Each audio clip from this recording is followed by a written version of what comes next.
Welcome here, everybody. We are excited for not only the final day of the Canadian Intercollegiate Exhibition, we are here with the finals of the VALORANT $1,000 tournament, and I am excited to bring it to you here today. My name is Orbital. With me is the most amazing Canadian / not Canadian man that I have ever seen in my life. It is Hail Monkey Man, and we will be your casters for this best of 5 series. Monkey Man, how you doing today? Well, I'm just here to be able to see all these Hoosiers. That's what I'm ready for. We get to see the end of a long run. A top 8 bracket that ends in a bang, a collision course between a couple of teams that took slightly different ventures. It is Simon Fraser, which I know that's a little bit of dopamine for everyone out there that hears Fraser all the time. But Pink will be going up against CIE as they were able to survive Ottawa. It was a heck of a banger for them. They went the full game 3 in that semifinal. And I'm sure they're excited to try and do that here today. Let's go ahead and take a look at the players that'll be joining us here for the side of SFU Pink. Of course, they went up against their sister team earlier on. It is going to be Mindless as well as the most amazing V Asian, and then Irani, Kazuya, and Thrilla rounding out that roster. Yeah, whenever we got to see the squad on the other side, it was Mindless that was looking really darn good, and they're going to have to consistently be that as well. But we're going to go into the other roster as well, as you and I, we got to know them a bit more innately, as we got Kaho, Slayer, Kane, Glow, and Stu. They even brought in the manager because they had an all-program match in that semi, and as Elisa got to join us. So got to see the full depth of Simon Fraser, but now as we run it in, it is best of 5. And we're kicking it off first, going over to splits. And there's a bit of recency bias over, at least for CIE. They played this one just in their semifinal. Yep, and before we talk about this map, I do want to shout out that, of course, we do have a giveaway currently going on, I do believe, in the chat. While we're here in this kind of agent selection, I do want to mention, if you type out, I believe it's hashtag CIE 2024, that is correct, it's hashtag, I forgot what a hashtag is, hashtag CIE 2024, you go ahead and get entered into that giveaway that we'll be selecting at the end of this broadcast, so make sure to stay tuned for that one all the way throughout the series. Not only that, I want to give a big shout out to our sponsors, BMO as well as TELUS, which you'll hear about a little bit later. Right now, we are taking a look at these agents, though, and of course, we're seeing some pretty stock standard. Of course, Kaho going outside the stock standard and giving us a little bit of a taste of what's to come. Just a little wrench in the plans, but on the flip, we are looking at that side of SFU Pink. And just kind of wondering what's going on. No, CIE, I'm very sorry, is on that attacking side. You can see it. Mindless is, of course, on that Cypher as per usual. This is going to be a really interesting defense because Kaho, we got to see them be the primary duelist, I think, for both of the maps in that semifinal. And we basically have 3 duelists, 2.5 of them, between Glow on the Jet, Slayer on your primary Raze, which is really just kind of a staple here for Split.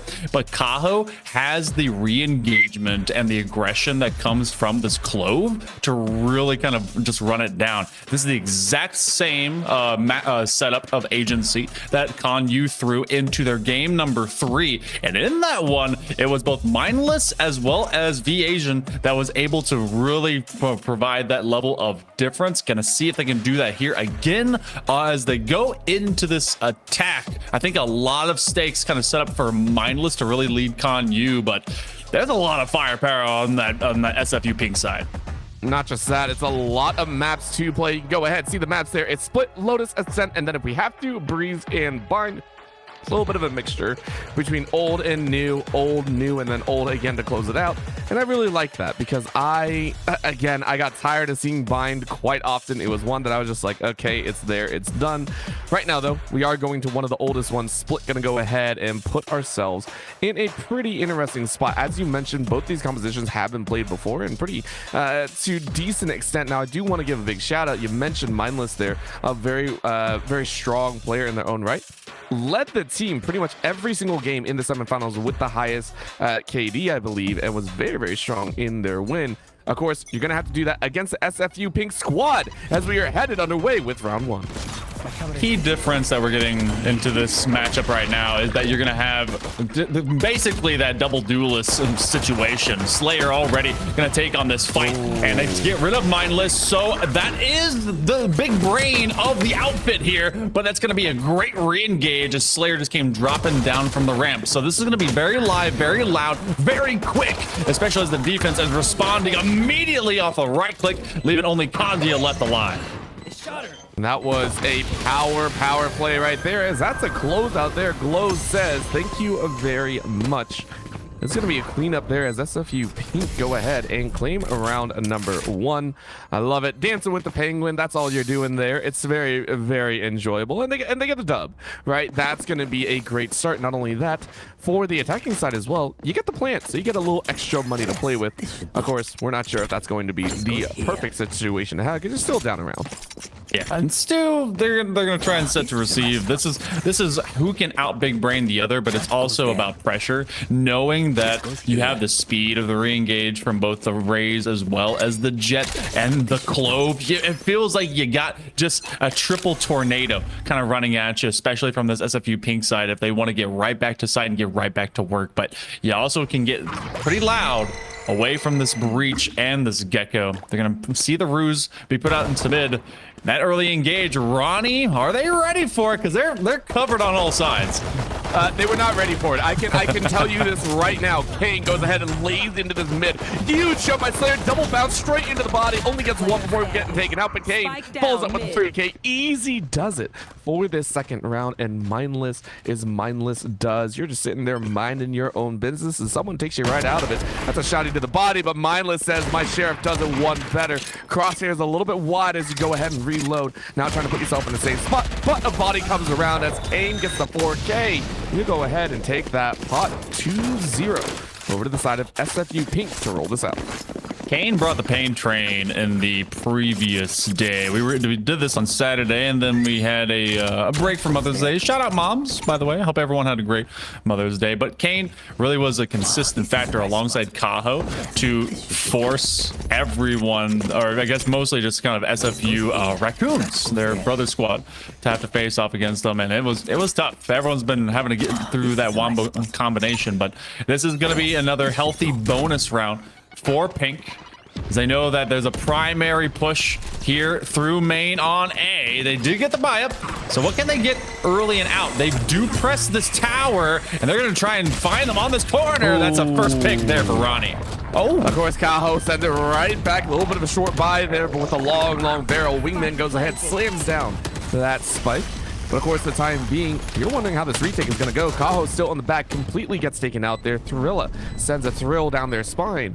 It looks a little better. 4v3 situation is very, very doable. Of course, the op shot misses as Glow's trying to reacclimate. Look at the right side, sees an arm, but can't get the kill. Kazuya sends one straight through the body, and it's going to be down to a 4v2. Easy does the thrill on high. Says thank you very much, but Kazuya wanders in the smoke. Kane, though, almost saving the round. The judge gets 2 before falling, and it will be the round over to the side of Kanyu, but of course, a little bit messy in there, a little bit more than they probably would have liked. They did pick up that operator as well, and I wonder if they're going to really kind of weaponize much of that going into this later round. But that one was, of course, the somewhat expected situation because they did have the better buy going into it. It does feel now that you're going to have SFU Pink in pretty good position. They did have an aggressive sniper from that heaven distance, and it looks like that we want to pick back up into this. You have the fault line. I do like that they're using that from that backside spawn. Stu gets rid of Ronnie. The Dizzy's gonna make this difficult, but they don't press in. They've got that op, so they're not gonna try and extend this too far, and Neurotheft made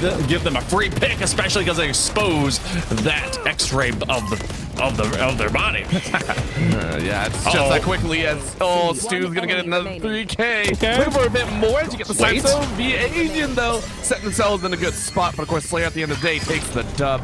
Messy round once again as everyone's getting a little bit of a piece of the action, but that was a push off the side of SFU that allowed them to get that dub. I need this. It really was. They had one that was kind of coming off from flank side, so now you see the split. They really are favoring A right now. They know that they can kind kind of rush it out. They do have the Thrasher that's online, by the way. So see if they can weaponize that alongside Ronnie, who has really been able to double blast back and find this push. It's more of a default. And with a mid lean, not at all something extraneous from what we've seen of basically split in its totality, but it's going to be an eco now. Ronnie just going to be picking and pushing, and even with the Samurai Sword out, going to use those paint shells, and they actually find Slayer first. I mean, Slayer going down is a pretty big dub right there, and VAsian, of course, on this breach is hoping for a little bit more then. But, of course, right now, running through that mid, as it is a little bit cleared out. And, of course, getting that early frag, but Glow says it may not be as free as you think. A side is currently locked down. Huge fire here with a little bit more of a hero rifle. Maybe they get something right now there. Blinded King goes ahead, lights him up. A little bit of a knockup as VAsian sends him to the grave. 3K easy does a mailroom. Is going to be held, but Glow sneaks in from behind and is absolutely glowing with that 3K. Just needs one more. Upon high you go, dash over top with that updraft, and it's an easy one as it's a 4K for Glow. Very nice to have, especially since you want your duelists really kicking up. That's glow up with the blow up. We've got a 4K, and what a dash over the head off of the updraft as well to just reposition. They knew they were running down from mid ramp, but they didn't see them from that opposite position. Hey, you know what? I love that rifle too. Shout out Slayer, having one of my favorites. But all right, so 4 now for Simon Fraser.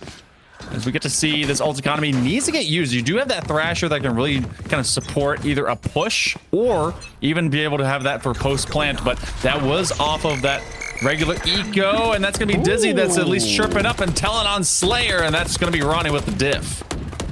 I mean, that's a great first frag, and it may just be the opener, but it's a big one to kind of give them an advantage. I remember we're looking at the other side. We see the likes of the Jets really fire away. Kaho has been holding it down here inside of the Soul Hut, headed into the sewer side, and that's kind of a spray. What a shot!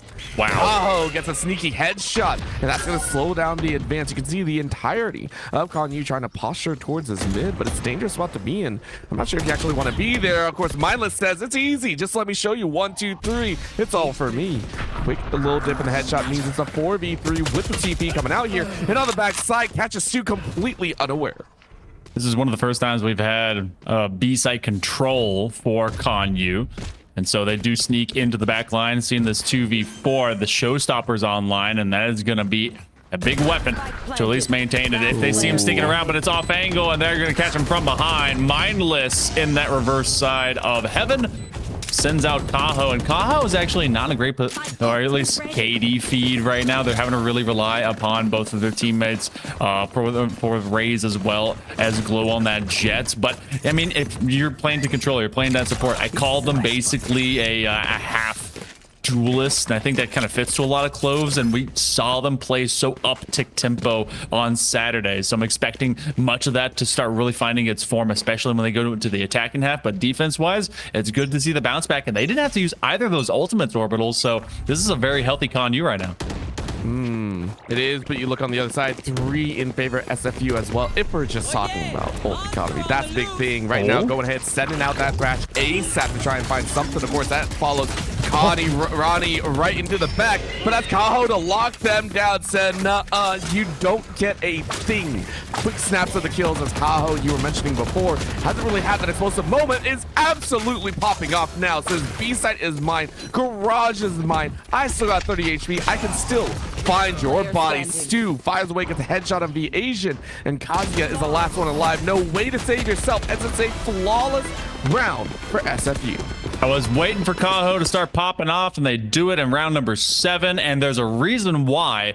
First off, found the first 2 picks. A timeout comes through. Kazuya saying, hey, we need to slow the roll, not let this bowl out of control. But it was because they have the not dead yet. They were going all in, saying, let me simply go and get these gun engagements. Let me skirmish with them, especially now we've identified they're out in main. When they got rid of Mindless, all that confidence really reached the boiling point, and then they were able to just keep running it down. You can't deal with that kind of pressure in a timely way when it comes to Valorant. You're trying to be able to be a bit more tactical, wait for your positions, but if you got W key warriors like what we've seen from SFU Pink, it is so hard to handle. What's up, Cypher? I see you. How you doing? Cypher's just chilling. He's having a good time. Well, you know, cutie. depending on which side you're on. You're like looking in the mirror and you're like, oh man, I'm not sure if I really like this one. Of course, on the attacking side, this one's been a bit different. The Gecko has had some up and down moments. Of course, with the Thrash, you definitely go up and down, and sometimes all around this site. This one's going to be a big test, though. This call down, I think I actually really do enjoy. Kazuya is going to be trying to give it their best, and with the call of this early on, I think I do agree. You slow down the pace. Of course, will the slow down be enough? I think that's what they really got to watch for, right? This will be the big test for the side of ConU. They've been kind of punched in the face a little bit too hard, and they need to kind of recover their growth. So they're going to go for a little bit more of a default. Spike is down, just waiting to see if we can get a quick pick before anything else. SFU for the, oh no, more than ready as Kane pushes a little bit aggressively, but that boom bot forces them back. They wanted to receive an aggressive defense, and Kaho will be chilling with that as they put out another ruse to kind of stagger the position. But they put that across the map. That's gonna be mindless that finds Slayer, and neither of those targets. The re-engage. Now they have to run away. They're gonna try and put the flashpoint out there, especially just as they use their Reyna-like dismiss. Now they have to go find at least their life value by taking this duel. They're running it away. They're right around behind them. Thrilla caught them looking, or well, at least not being able to find them. Well, you caught them with their pants down because they're hard pushing. They know they have to get a kill, and you just say, yeah, no, we're not going to give it to you. Of course, Kane is in a great spot, sees a gun, doesn't get the kill, now gets it, but exposes their position quite a bit, and so Mindless gets a free kill. The hero rifle is doing wonders, and the rest of the team is saying, cool, let's continue. Waiting for an extra chance on the back end. Is this 2v4 situation? And honestly, SFU Pink going, hey, we really don't like what's going down. Of course, with that showstopper, it's an easy one to pick up. With 30 HP left, Ronnie ready, says, I am more than ready. Not ready for that shot, though, as Glow is glowing right now, hopefully being a light in a very dark time in this round. It's a 1v3 situation, and you're taking out Mindless with the 3K. Puts them within 2. That's a crazy round too, because like you said, there was a hero rifle and then the rest was kind of sheriffs and just looking for those engages. But otherwise they upgraded 2 rifles along the way, and then that showstopper immediately puts Stu to the floor. So good looks here by ConU, working well off of the timeout. You don't want to see those go the opposite way, and often you see them working from an eco. You're like, if we get something off out of this, cool, it's awesome. If we don't, it's semi-expected, and you're just trying to at least work a play off of it. But they do keep Mindless on the opposite side of the map, allowing themselves a pivot point from this A main position. But that's basically counter spy, as both Cyphers are on the A side of the map. They're both just like, nah, we don't want to do that. And then they're both rotating as well. As soon as you hear the gunfire, both of them go ahead and hard book it to get to the rest of the team. Kaho with the blind fire, though. Both teams are kind of firing down this mid side, and one of them was going to get hit. It's just crazy that it was a headshot. Kaho with a random 3K, it feels like, picks up a majority share of the team, and all of a sudden, you go, hey, if you're ConU, that was probably not a game that you enjoyed playing. Neural Theft goes out. Couple blinds go into mid as well from the opposite side, but it's going to be shots down the row, and Stu makes it a full house, and it's 6 rounds to the side of SFU. I personally believe that Cyphers should have a slight buff versus blinds, because they got a hat. Like, you know, just tip the bill. Tilt your hell down. Yeah, you don't see anything. if you have the hat, it's like, oh, you get extra 50% blind resistance. That'd be awesome. I don't know. Extra attributes per agency. But that is a good bounce back. Operator will be here for Glow. Where are they going to be sitting? Somewhere around A. They probably will be running over towards ramp. They're going to find no one, at least early on, as it's going to be kind of a bumble stack here towards B. There's nothing really to hard engage off of this ultimates, but they can get it off of a flashpoint. And there's a weapon now available. You get 1 pick, and now you can use the Rolling Thunders. They're ringing the doorbell. They're going to try and force their way in. I mean, they absolutely can. Keep in mind, Mindless took out the mid, so now you have to worry about that extra point. And Mindless hopefully looked the right way. Yes, you did, 3K. I was wondering if they were going to pull it off, and they absolutely did. Flawless back-to-back. 1 for SFU, 1 for ConU. Wow. Mindless. I mean, this is definitely the player that you have to watch out for from Con U, because 100%. they were the anchor when we saw them into that full game 3 as well. And this was the one that ended it out for that series. So they're trying to run with the hot hand here, Orbital. And it's going to be a long series, especially. We were kind of talking about it, SFU Pink. We know how dominant that they've been, but Con U is not going to be any slacker. We have 2 rounds remaining. And be prepping for the next one, and you already used your biggest ultimate to really open up space on B. That's about what you can really kind of do as they play for life, and they also play deep into mid. I mean, this has been the SFU mainstay here. It doesn't matter if you have weak guns or not. You're gonna fire and you're gonna push, and it surprises them pretty much every time. Look at this, it's a perfect flank. Kane is able to get 1, 2, 3, 4, baby! Knock them all down like bowling pins. Mindless is the only one left flanking, and it's been identified more than enough. I mean, this is just straight up GG and a half. 4 bullets, 4 kills. What is this, aim training? My dude went to the range and took out those bots as soon as they spun around. Just headshot, bang, bang, bang, bang. Wow, great engage. That ruins the round, and what a flank that was out in mid. Heck of a push, and now Mindless left in a rough situation. They're gonna hear all the gunfire from distance, and I think the rest of the squad is just telling them, chill, save. We know that you're awesome, but there's no reason to run into all that. And it's difficult, and this is something that I think good teams will always do. Identifying the strats that the opponent uses. Con U has used the exact same formula, it feels like, pretty much all the time, as this is going to be a snap kill. Mindless is able to find 1. Kaho got caught definitely unawares. 15 seconds left. You can stay alive is great. However, you are scanned out ever so slightly, and that's going to be a shoulder peek. Stu kind of wondering what goes down, but the swing by Kane gets the ace. Well deserved in half. As I was saying, though, understanding that, hey, Mindless is going to almost always be in a different area, always be kind of pushing off on the side, trying to find those lurk kills and trying to find those 1v1s. You can actually hard push if you feel like you have been winning these gun duels, and Kane has been doing such. Those 5 kills boosting them into the double digits already leaves them bounds above the rest of their team. It's just a well played angle, and I really have to give SFU credit for that call. Some of the cleanest Guardian shooting I've ever seen, and just super cool, calm, and collected. Showstoppers online. Oh goodness, they didn't get any kills off of it. They aimed for the fences, but then they were also taking offense from Ronnie, who was right in the midst of them, already on the next flank as well, but they stopped Kane from doing it again. The Thrasher goes down. They're TPing on to site B, is a bit freer this time. Oh. I mean, there are just moments where it's insane that these teams are just kind of firing back and forth, and I love it. Kaho, though, gets a swing. That's all they get. And Ronnie more than ready to try and get this extra kill. It is going to be done as Thrilla takes that last. And between all these rounds, both teams have pretty much said, screw waiting. We don't care about waiting. We're going to rush. We're going to get the point. There is no such thing as wait and see what the opponent does. And I love it. Every single time I love it. We do have a little bit of a disconnect. We are going to try and get Kazuya back in the game because it's spicing up. I'm enjoying every single round that we've had so far. Let's see what Kazuya went and found. Maybe just took a break for all of a second. But yeah, I feel like that we're going to really see the true definition, especially for this map as we flip back around, because defense on split is a bit of a kind of a fiasco at times. It used to be like the hardest thing, or rather the easiest thing ever, but now as you allow kind of that versatility to walk around the map, we at least get to see Con U just finding some prominence. And I mean, crazy individual plays. I mean, that feels like both collegiate and pro at times. You have to not rely upon it, but really pivot on it, and Kane doing much the same. Mindless can do it as well.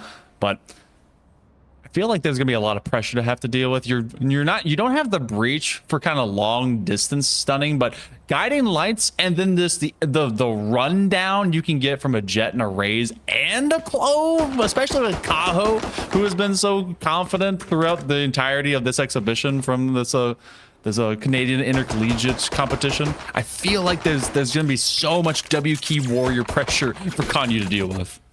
I mean, if you want to see W Key, I'm sure the third place match is having it as well. Speaking of that one, if you want to go ahead and check them out as well, currently we got, let me double check my notes because I'm a little bit slow. We got U Ottawa Garnet going up against SFU Raccoons over there on Canadian Intercollegiate _2. They are duking it out for $200 for third place. Of course, fourth place gets nothing. As much as we hate to say that, Con U Crimson and SFU Pink here on the main channel are battling out for a $500 in first place and then $300 for second.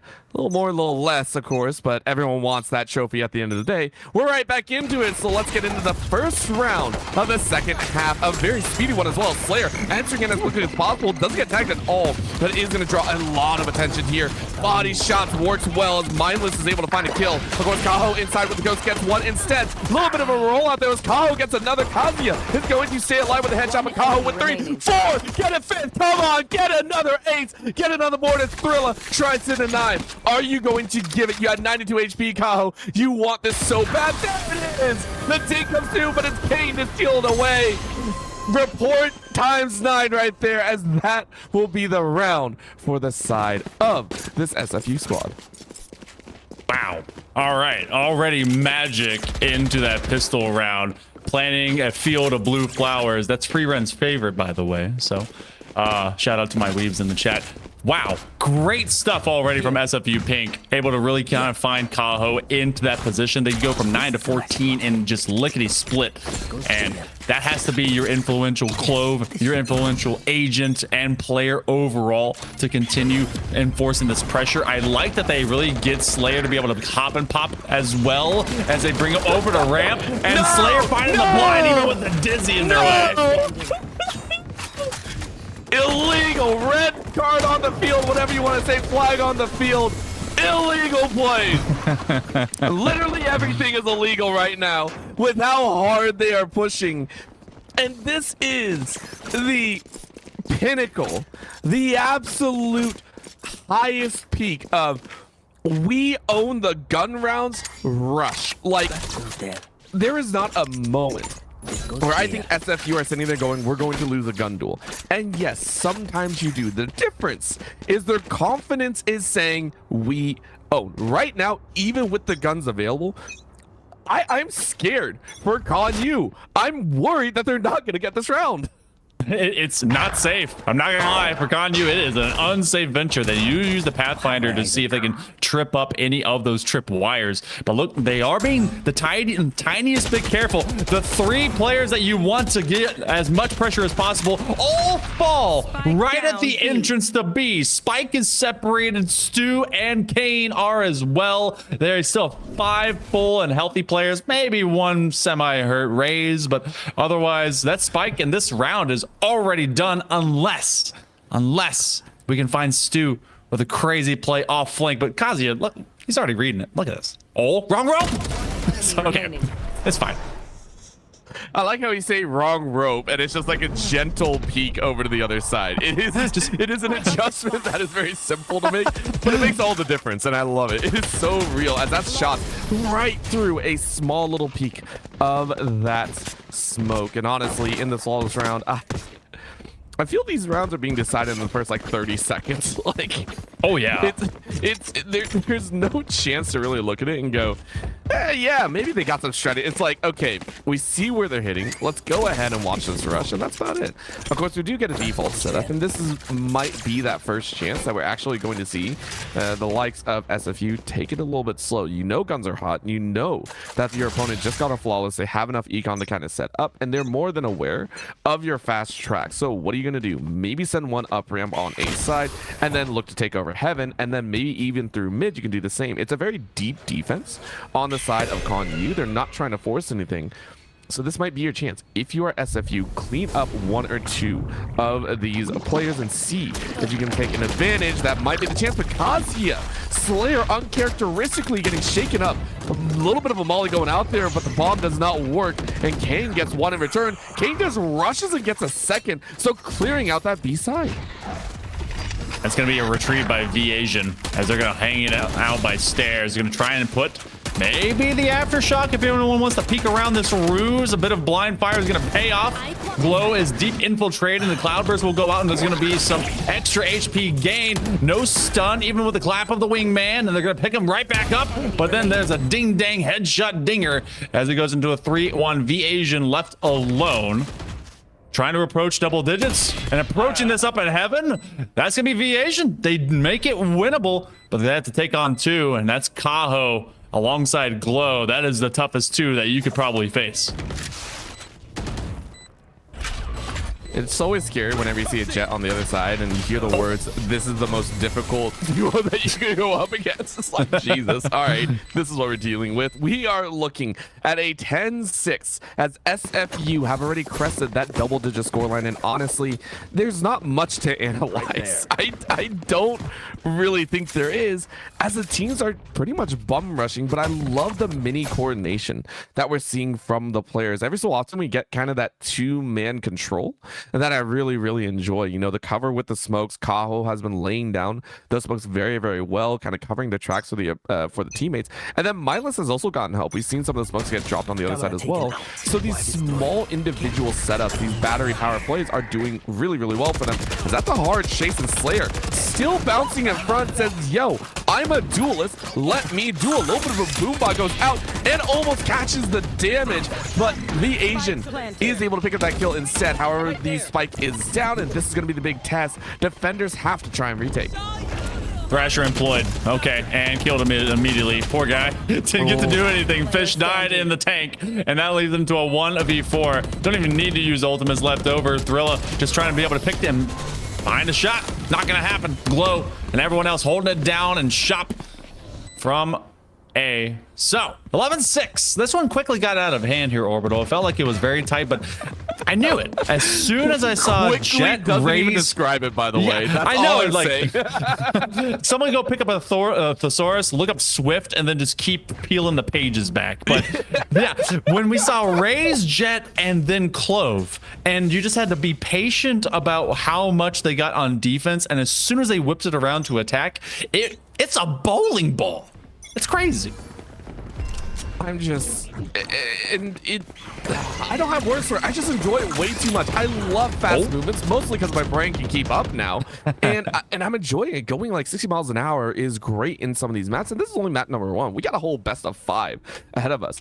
Honestly, it's feeling like SFU are wanting to push this pretty quickly, but they've had no word from the side of Ganyu. Thrilla, though, sends a very sharp warning to Glow. Says, no, you don't get to play this angle. And this is actually the first time that I think I've seen just like a pure B-side hit not going through mid-heaven. This is going to be an attempt. Of course, Kaho with the guns is still laying it down. Kaho is on fire right now. Kazi is able to fire away, but Kaho gets the res. And it's going to be a 1 round, as I don't know if that was surprising or not. The death came in swift as ever.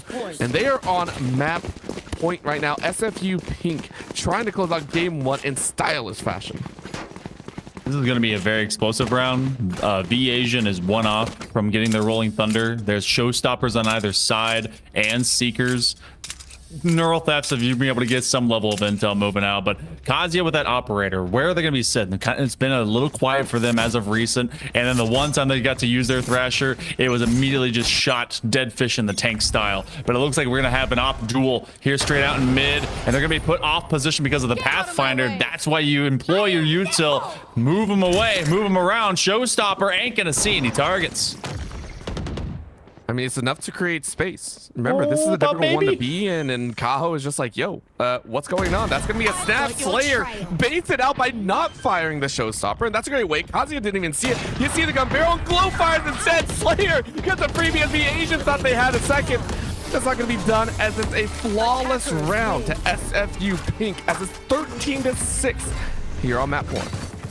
What a sick combination. You use the Showstopper simply to tease and push. Make sure everyone is at least playing from distance, and then you creep in, find first engage. You have an operator you didn't know was on the stairs, but then you play with your own filling in the back. That was a wild time. So Kaho and Kane bringing the pain, triple double for Kaho with the 10 assists and the 17 and 13, looking absolutely nasty. And of course, we can't forget one of the cleanest plays of the entirety of that map, that ace, but it was the 4 just singular headshot bullet spree. Oh my god, that's the kind of power you have with a SFU Pink. I mean, you just push, and eventually something will crumble. That's the scary thing about this squad. They have absolute confidence in their own skills. Kaho and Kane are not even the players that we wanted to watch for from before. You and I watched, I think, SFU Pink before. It was Glow that was popping off there on that jet, running ragged across the entirety, and Slayer also popped. But these are the two duelists, by the way. They're the ones that are supposed to be going in, and Slayer did. That's why the scoreline 11-13 is one of its own. That is the crazy thing.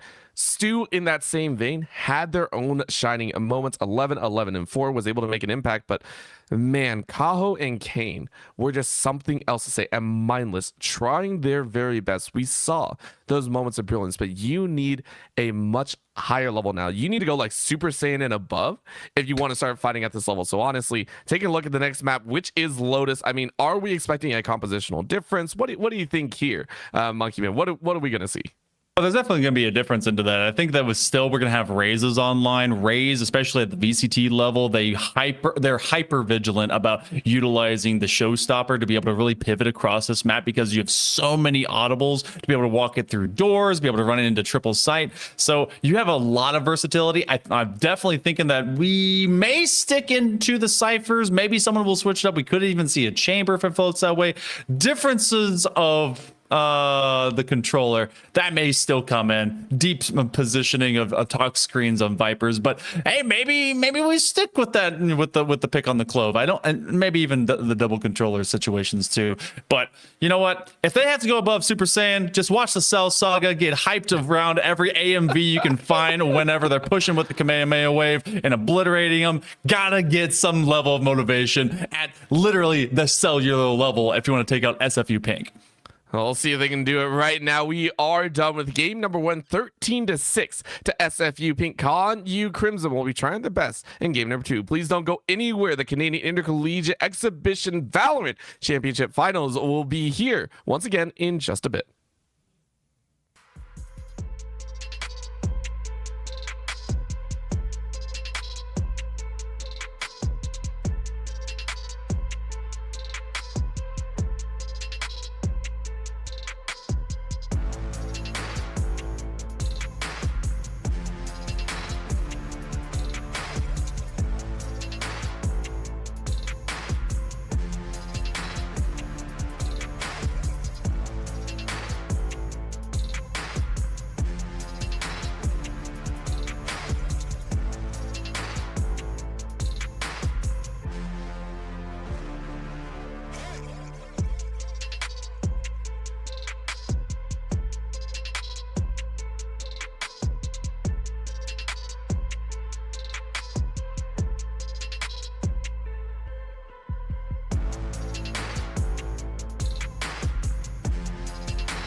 And we are back, ready to go for game number 2. Game 1 done way faster than it feels like it should have been. 13-6, and yet it felt like it was the 13-0, and yet the team scrapped with the best of them. SFU Pink came out with a nasty full push. It felt like every single round, even on the defense, they were in the face of ConU, and ConU Crimson, for their efforts, really did fight back. They fought back as hard as they could. There were moments where you saw them step up, and yet there were times where you saw them get caught out.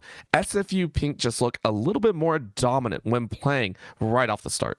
It was very much a 4-1 lurk situation. It felt like that was a great read. They did a lot of homework on what ConU was going to try and bring to Split, knowing that it was one of their primary maps, one that they were very successful in a game number 3 of that previous semifinal against U Ottawa Garnet. And they knew that if they could ruin the chunk of the squad mindless on those lurks, especially with the Cypher, you could just take it away. So will that be the same thing here? Because Lotus, as our second map here, Orbital, can lend itself to something similar, but there's a lot of versatility about how you walk around this map. Doors open, but they will swing shut. But we open up opportunity now for ConU to be able to bounce back.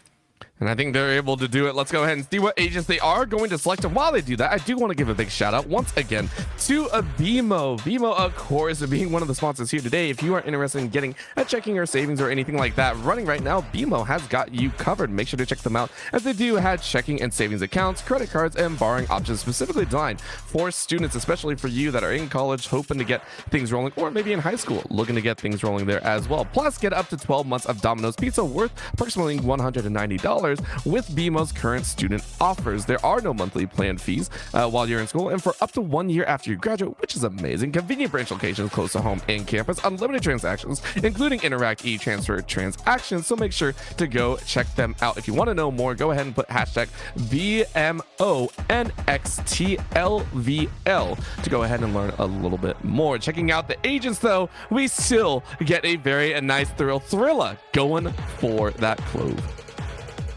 Okay, so Thrill on the Clove is maybe the least crazy thing that's being brought out to this map right now.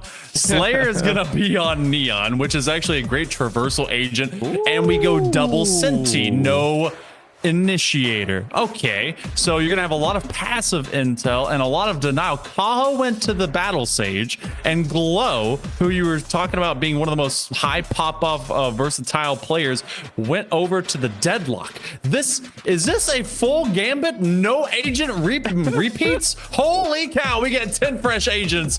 This is gonna be a wild Lotus. I can't. Wow, this is something. Try and break it down. Try and break it down. We're interested. Honestly, I am. Okay. I am loving this. Very, very little in terms of, they shouldn't aggress. And the crazy thing is, the reason that I think I'm most surprised is this is very, as you said, very fresh agents, but this is also feels very not as heavy-handed. This is not the all-out aggression, not the double duelist or craziness, I would say, in terms of antics. Well, there are some in the back pocket, but it feels like it shouldn't be over-aggressive. And yet there is going to be over-aggression. It is going to be all in your face either way. And I'm excited to see that happen. We are seeing the likes of the Neon and the Yoru. We're seeing the likes of the Phoenix and the Rays. This is going to get in your face. It's going to get spicy. And of all things, the gun duels are going to be so much fun to watch. Yeah, also this Yoru as well, that, I was talking to actually another caster, and they were looking into the kind of the GC realm and how Yoru has a ton of prominence. It's really kind of the Yoru meta at times, especially whenever they see it on Sunset. But that gate crash can allow you to move across this map lickety split, depending on the timing that you run with it, using already this net, grab net, running it down, and they have to be able to catch him from behind. That's Thrilla and Ronnie. They get 2 big picks as Slayer and Kane fall to the floor early, basically ignoring the ruse and the fact that anyone might be in it. Ronnie is like, yo, you didn't melt me just yet. Stu goes, I'm making stew on top of you tonight. Just let me go ahead and heat myself up on top of the Phoenix. Easy does it, but Stu, looking to the left, says, hey, someone is there. The rest of the teammates are around as VA Agent tries to send a couple shots uptown. 100 HP still left, so didn't really get tagged there. Take a look at the flank options, though. Someone in that doorway. It is going to be mindless, waiting for an opportunity in case there is going to be a rotate. Of course, with 50 seconds left, it's going to be a little bit of a slow going. Instead, they're going to call it off, maybe look at a hard rotate out. Time-wise, though, it's going to be a bit tricky. Kazuya finds Kaho. This is what I was talking about. that had set caused problems, and now the spike is down. All of a sudden, Stu is collapsed upon, and it's a near ace as 4 are alive. Big dub to ConU to start things off. That was Kaho using the wall to try and peek over the top into C. What is this, Grim Walls? We'll be able to find more of that happening. And something with Kaho, they actually have the Battle Sage. Those walls can really kind of be a full-fledged deny and delay for anyone that wants to re-engage as a flank. So it really kind of works pretty well, especially because they have the sonic sensors that will make you really watch your step and not go too fast. This is going to be an anti-eco. So nothing saved, everything stinger, gonna go fast or not go at all, and they peek around the corner and they immediately find mindless. Ooh, but the outlaw slays Slayer. Ronnie sending the Slayer into the Slade realm and stopping just about anything that they wanted to do. Oh, that was a shot and a half of glory. Thrilla now wondering if they are going to sprint their way towards D, and you can already see that Yuto go out. Quick little snap, shots go out, snaps onto the clone, but it is not going to be tagged. Instead, Kane looking on the top rope said, hey, I see a body, but how much more are you going to have? A quick plant goes down, but Thrilla said, no plant for you. Get out of my kitchen. Thrilla going to go ahead and try and keep him in a safe spot. And of course, Kaho trying to run interference. The plant is down, but the defense is difficult as this is the peak from behind. Kazuya lays one in. Kaho tries to rush, gets one with the ghost, and is able to cause a little bit of damage. Looking for another, but can't find it. 1v3 situation. King gets one, needs a better weapon, is able to find a Guardian. Ready to go, but decayed down to 34. Feels so bad, needs a headshot, can't find it. Ronnie gets the last kill, and ConU get a much-deserved second round.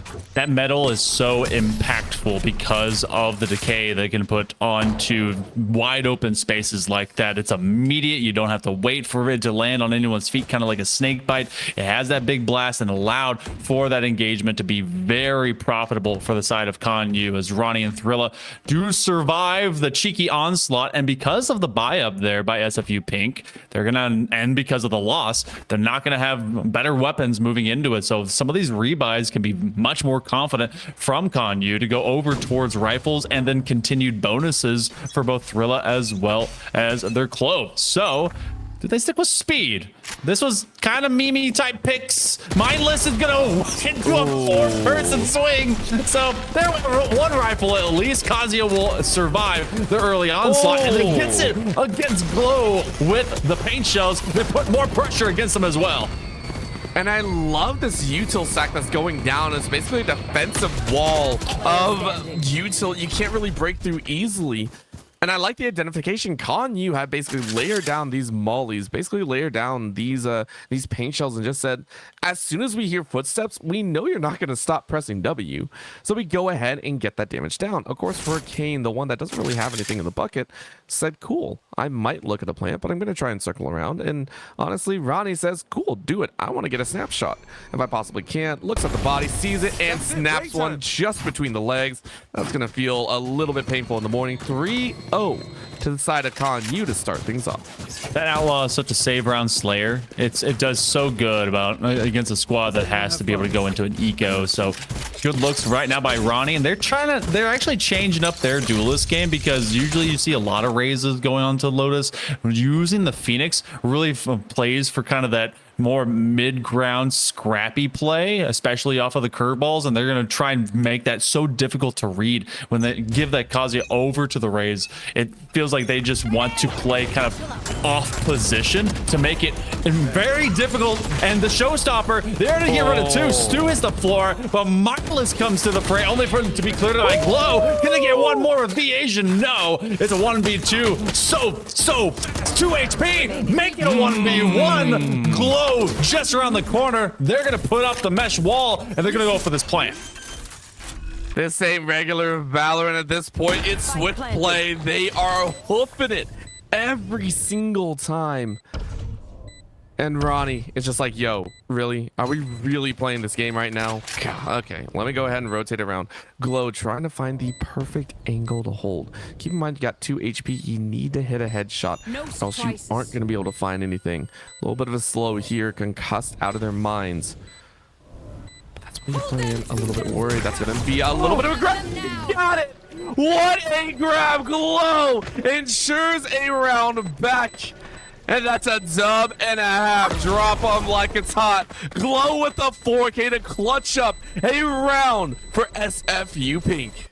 That is a wild decision, and you have to land that ultimate. Everyone's saying Deadlock is just a dead ringer to never get picked. But when you have a moment like that, you funnel them into one position, and Ronnie had to swing to, otherwise they were just going to be stuck on it. What a choice, using the annihilation, cocoon them up. And by the way, that's they were able to kind of stop them as they're going towards that death point. That was a wonderful Kakuna Matata. See you later. 3-1 off of that eco. Just the night go to sleep situation, as Mindless also gets locked up here. This is a difficult 1 p.m., but Blind is perfect. Roddy captures 3 and looks for another. Kazuya gonna follow up behind. These kills are coming in fast and furious on the other side as well.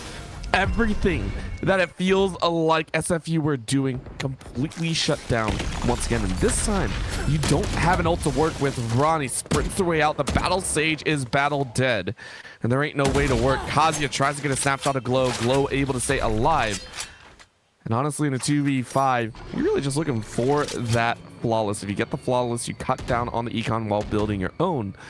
And honestly, that would be big. But for the side of SFU Pink, their fast-paced action might be catching them a little bit off guard, as Thrilla is going to go ahead and clean up one more. Glow still alive inside of this little hut. Blinded out Ronnie with the 3K. 4-1 with the immediate snaps, as SFU Pink kind of at a loss here. Poor Glow also did the flash guard. They swung right to kind of look left, but they got used earlier. I think the only one that really had them left was actually the breach with the flash points. But yeah, it's, you know, you go into experimental picking, we'll just call it that, for these agents. And, you know, Kaho with that Sage doesn't have the same kind of pressure to be able to provide. Glow, they got the 4K in that previous round, but it was a very just set piece situation to be able to have it. You rely a lot on Slayer. Fast lane, trying to get it. They do get the snapshot. They're gonna be able to pick up a rifle and maybe re-engage the Asian, waiting for it. You just see a Neon riding on by, and that just looks crazy. God. Kane's also hiding out here. Says, yo, let's go ahead and drift our way in. Here's one, looking for another, but it is gonna be that plant. And in a situation where you have low gun output, the Asian says maybe we get a little bit of a chance. You're gonna wait your way here. No need to reload. Ronnie tries to get a peek, but Glow swings a little bit harder. The sheriff is in town. A little bit of peek on the top side. It's 2 answer Kaho. And Kaho's not gonna like that one though. Kane with a shot. Thriller revives. The Asian gets a finisher. And the revenge is just too real. Stu though takes them out and swings on the other side. Heard the Asian drop down. It's a thrifty round win for SFU Pink, as feels like for once this game, their fast-paced action has drawn a win. Knowing that this map in particular lends itself the slightest lean towards attacker, higher percentage success, and we see a lot of 10-2s, especially for some reason that just keeps happening. Poor little guy, he's just taking a nap. Don't worry about him.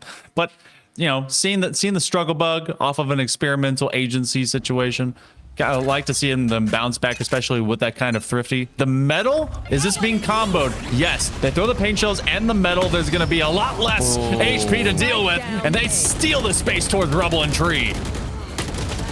It's just Death Alley right now. The tree haunts this alleyway, and Glow living by just a dim light. In a 2v1 situation, it's about as much as they can get. Ronnie, though, with a pretty decent HP bar, is going to be met by a pretty healthy Stu as well. No one on this C site, so it's down to a 1v1 once again.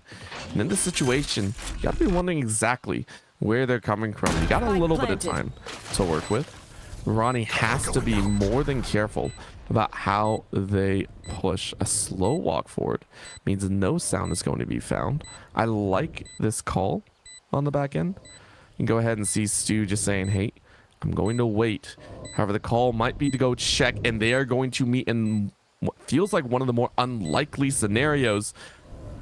Ronnie, bated breath.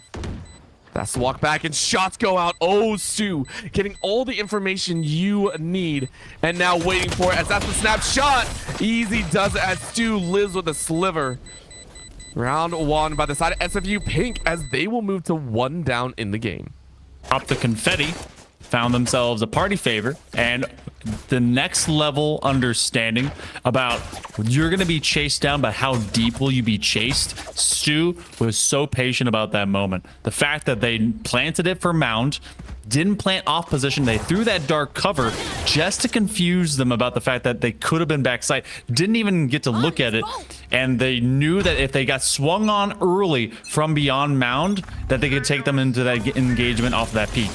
So good looks overall to be able to really rebound, especially. It was a 4-1 venture for a hot minute. Mindless does have the tour de force. They're not going to see any early targets. They're waiting for this aggressive defense to come back out as well, but no one's seeing anyone, which means the patience game is now being employed.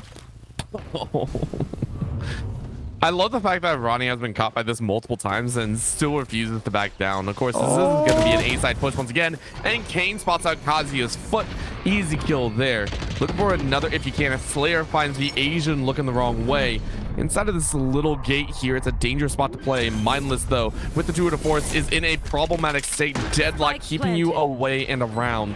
A quick plan drops to a 5v3 as it feels like this is going SFU's way. Mindless, though, with a great snap. Stu is gone. Down on the lower grounds, maybe a difference. Tahoe and Kane, though, take one apiece. And all of a sudden, it's just Thrilla. Thrilla get nothing on Kane as it's a 3K for SFU, and they tie things up. That is the opposite of the best Guardian shooting I've ever seen.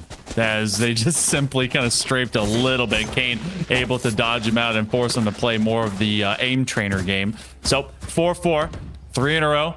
Had 4-1, now 4-1 the opposite way in the most recent 5. With this, do have an operator coming back. Kazuya is at least holding on to it. Use those blast packs maybe to move themselves around.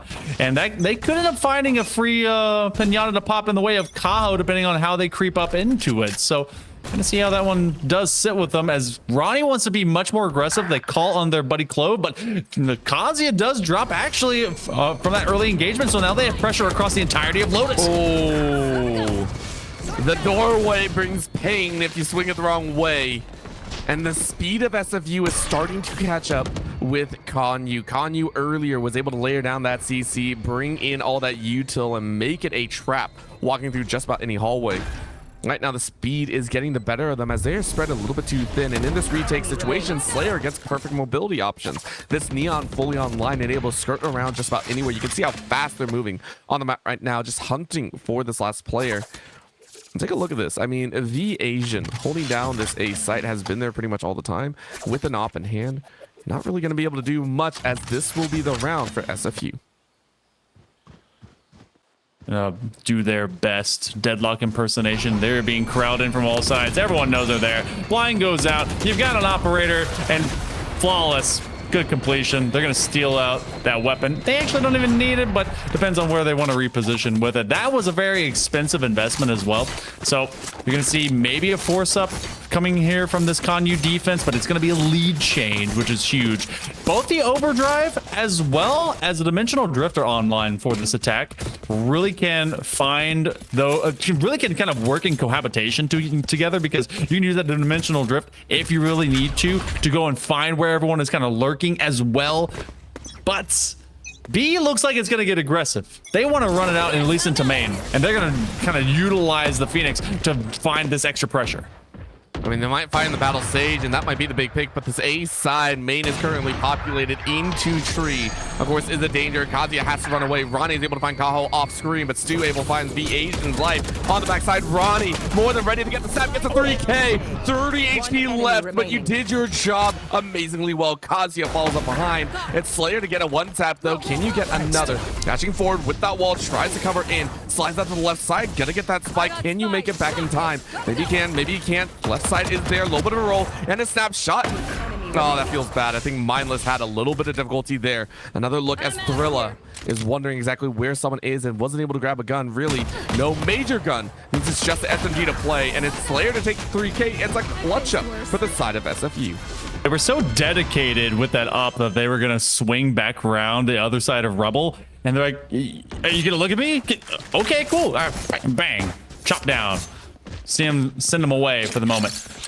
A lot of ultimates still available. You do have a showstopper for being able to get this retake. First 10. This feels so familiar right now, Orbital, especially with how SFU Pink, they weren't in a dominant form before, but 5 in a row really does start to kind of run the show at this point. I want to see if we can get this run it back really engaged, even if it's just when the site is already taken over. Kazi is already caught in the grab nets, and they try to take over one, but Slayer stays alive just long enough.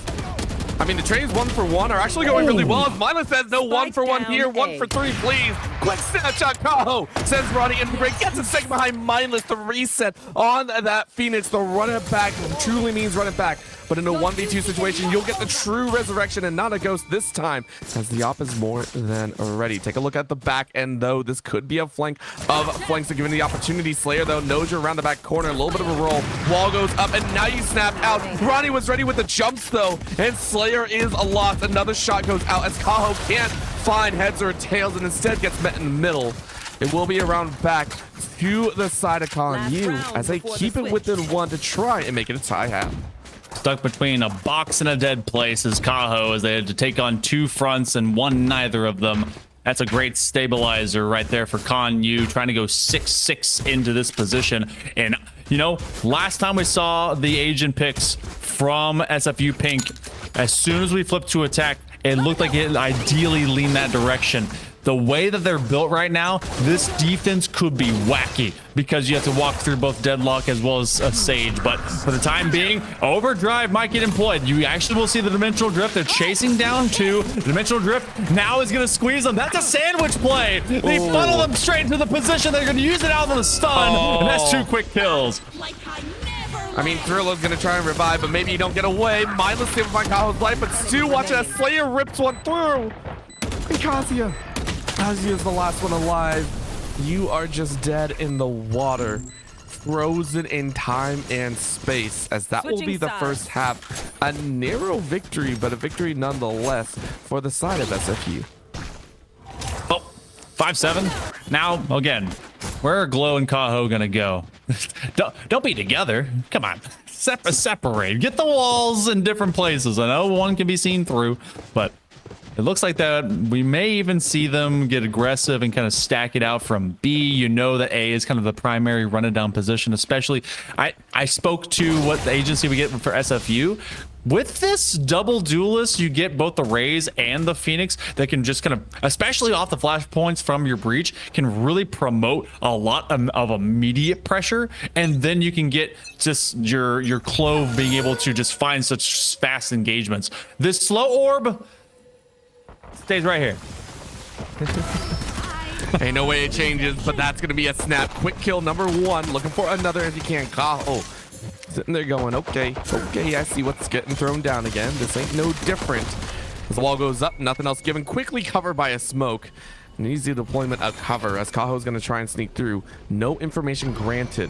This is going to hold for a little bit longer, but you can see the rest of CIE trying to go through tree. If they all go, that's going to leave a very questionable backside. And of course, Thrilla isn't spotted. Are they? Are you kidding me? You had to see them. No, you are safe. There it is. Kaho spots him out. I was surprised as heck that they didn't come through. Right now, though, in a pinch situation, this will be a 4v3. SFU to try and retake. Kaho pre-gaming with the slow orb, and now they've actually allowed this to be a winnable feature. Kane finds him on the wall bang against Mindless, who did try to swing it out, and Kaho gets a headshot with Kazuya. 3 stay alive for SFU Pink. It all started with a slow orb, and then it quickly went awry for CIE. Things are just, I mean, it's SFU again. Like, I don't know what else to say, except they love speed. They love playing at just an excessive pace and a half, and I love them for it. This is not stopping anytime soon. And of course, CIE, normally on attack, you get to decide where a fight happens, and it's the defense to figure out, okay, are they going to strike A, B, C, anywhere in between? Are they going for default or anything like that? No.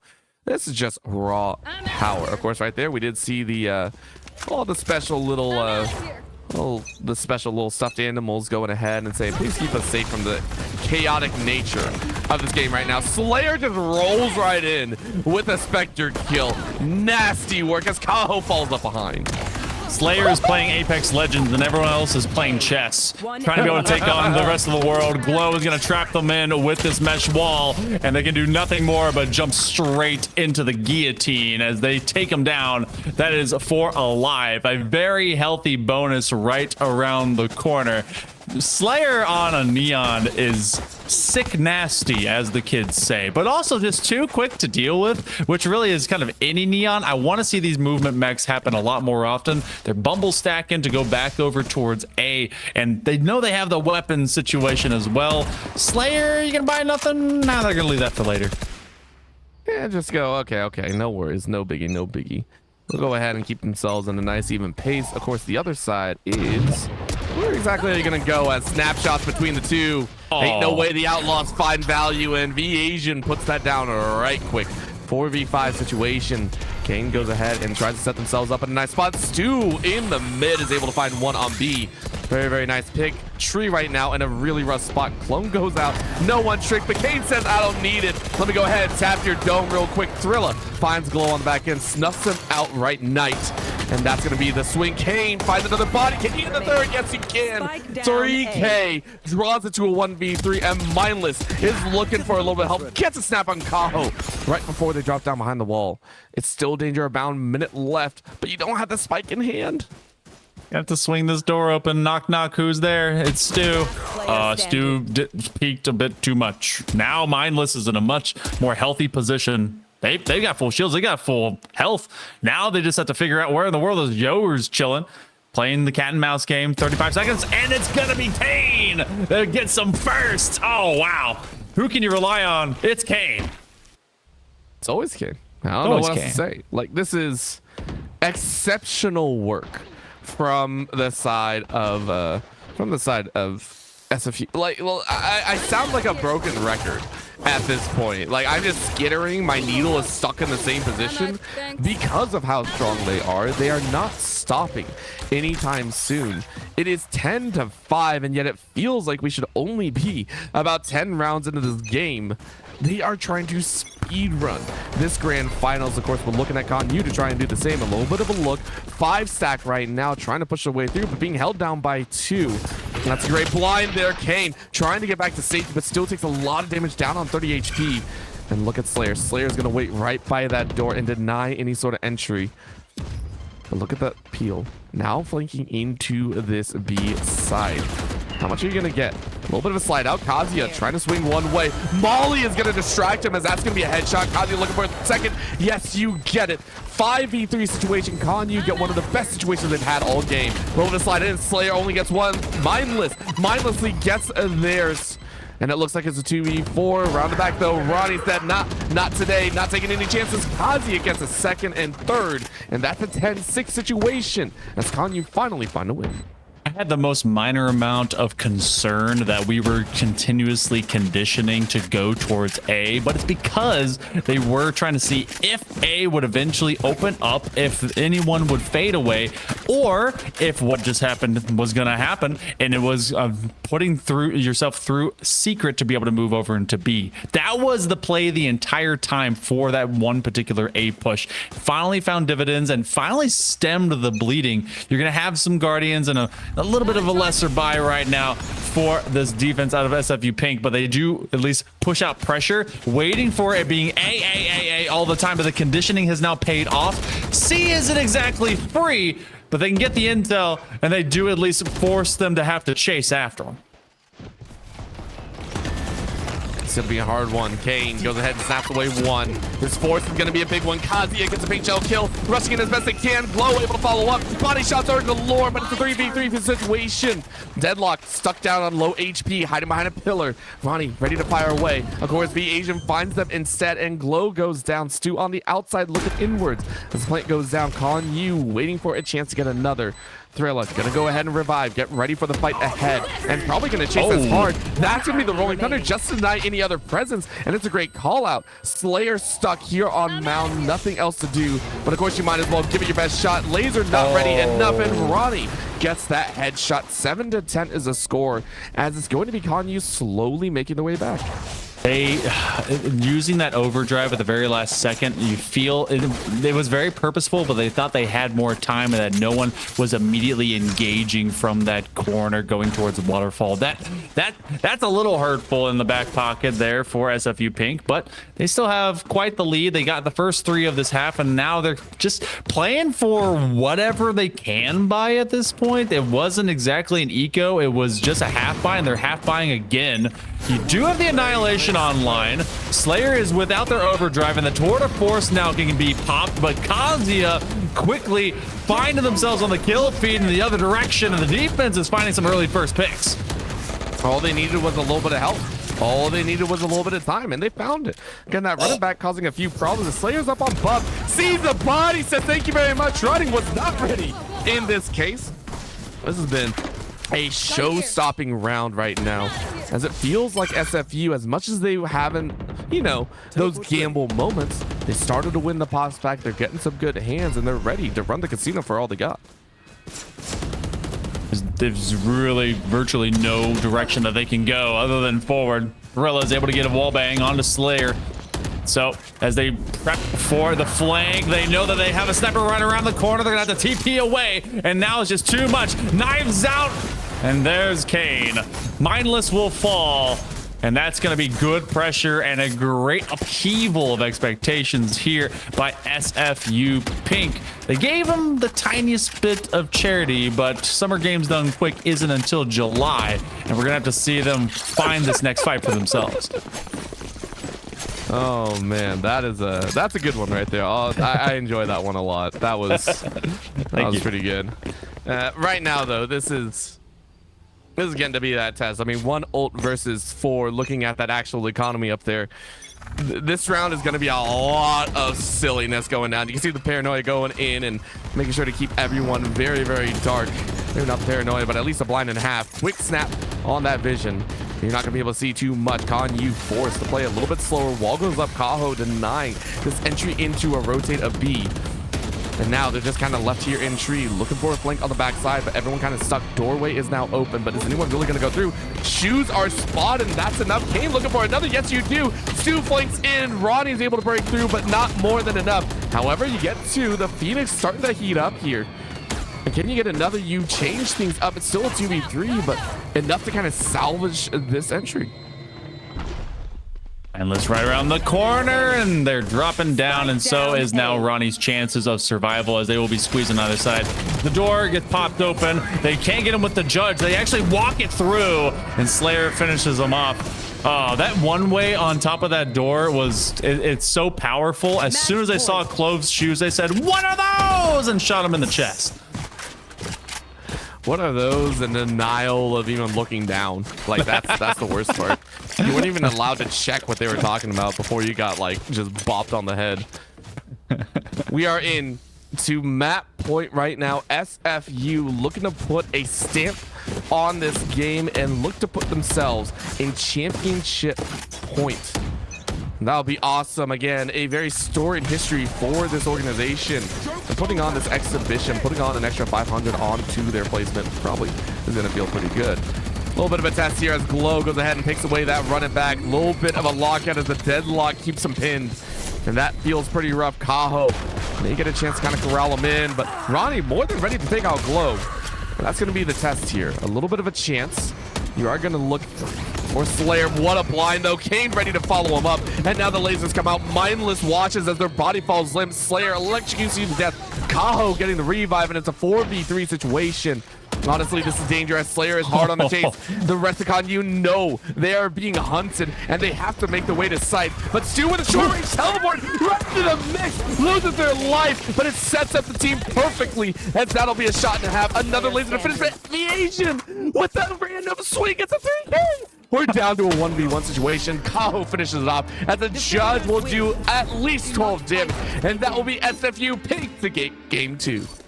There were more swinging doors in that round than the mall I went to last week. That was crazy. They just put two slow orbs, a full sage wall, and then the mesh wall up. You couldn't go anywhere. Everything was stuck. A judge was gonna bring down a gavel to him, and then they just kept running away. They tried B, looked at C. They even had the blind, and of course they brought it with that with Kane on the Yoru, and last chance, you're being hunted down by Slayer. Trying every option possible. Not one of them was going to find success at the end term of Lotus. Another 13-7 situation. 13-6, one round better, but again, it's SFU Pink that found success for Orbital, and they are now on match point. They really are trying to make this into a speed run.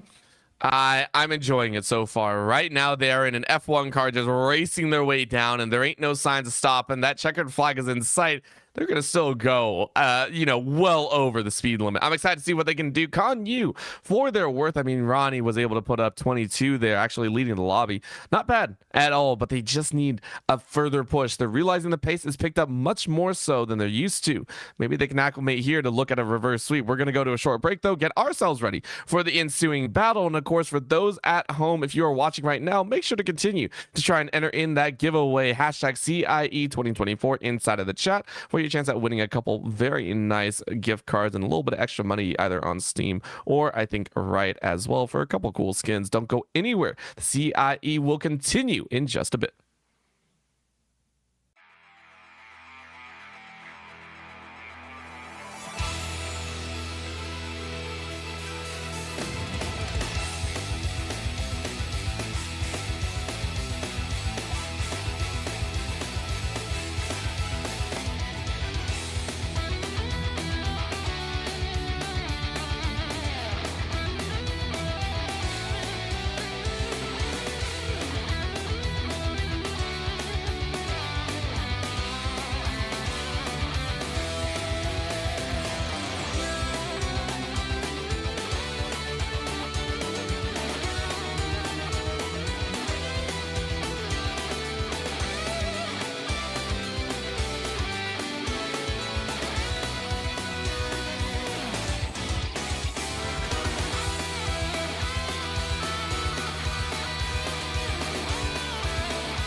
Are we live? I think we're live. Yeah. We are live. I did not know this because no words were given. We are live, back and ready to go with our next matchup.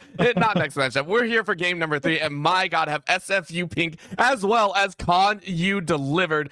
It has been an amazing grand finals here, and I could not ask for a faster pace moment.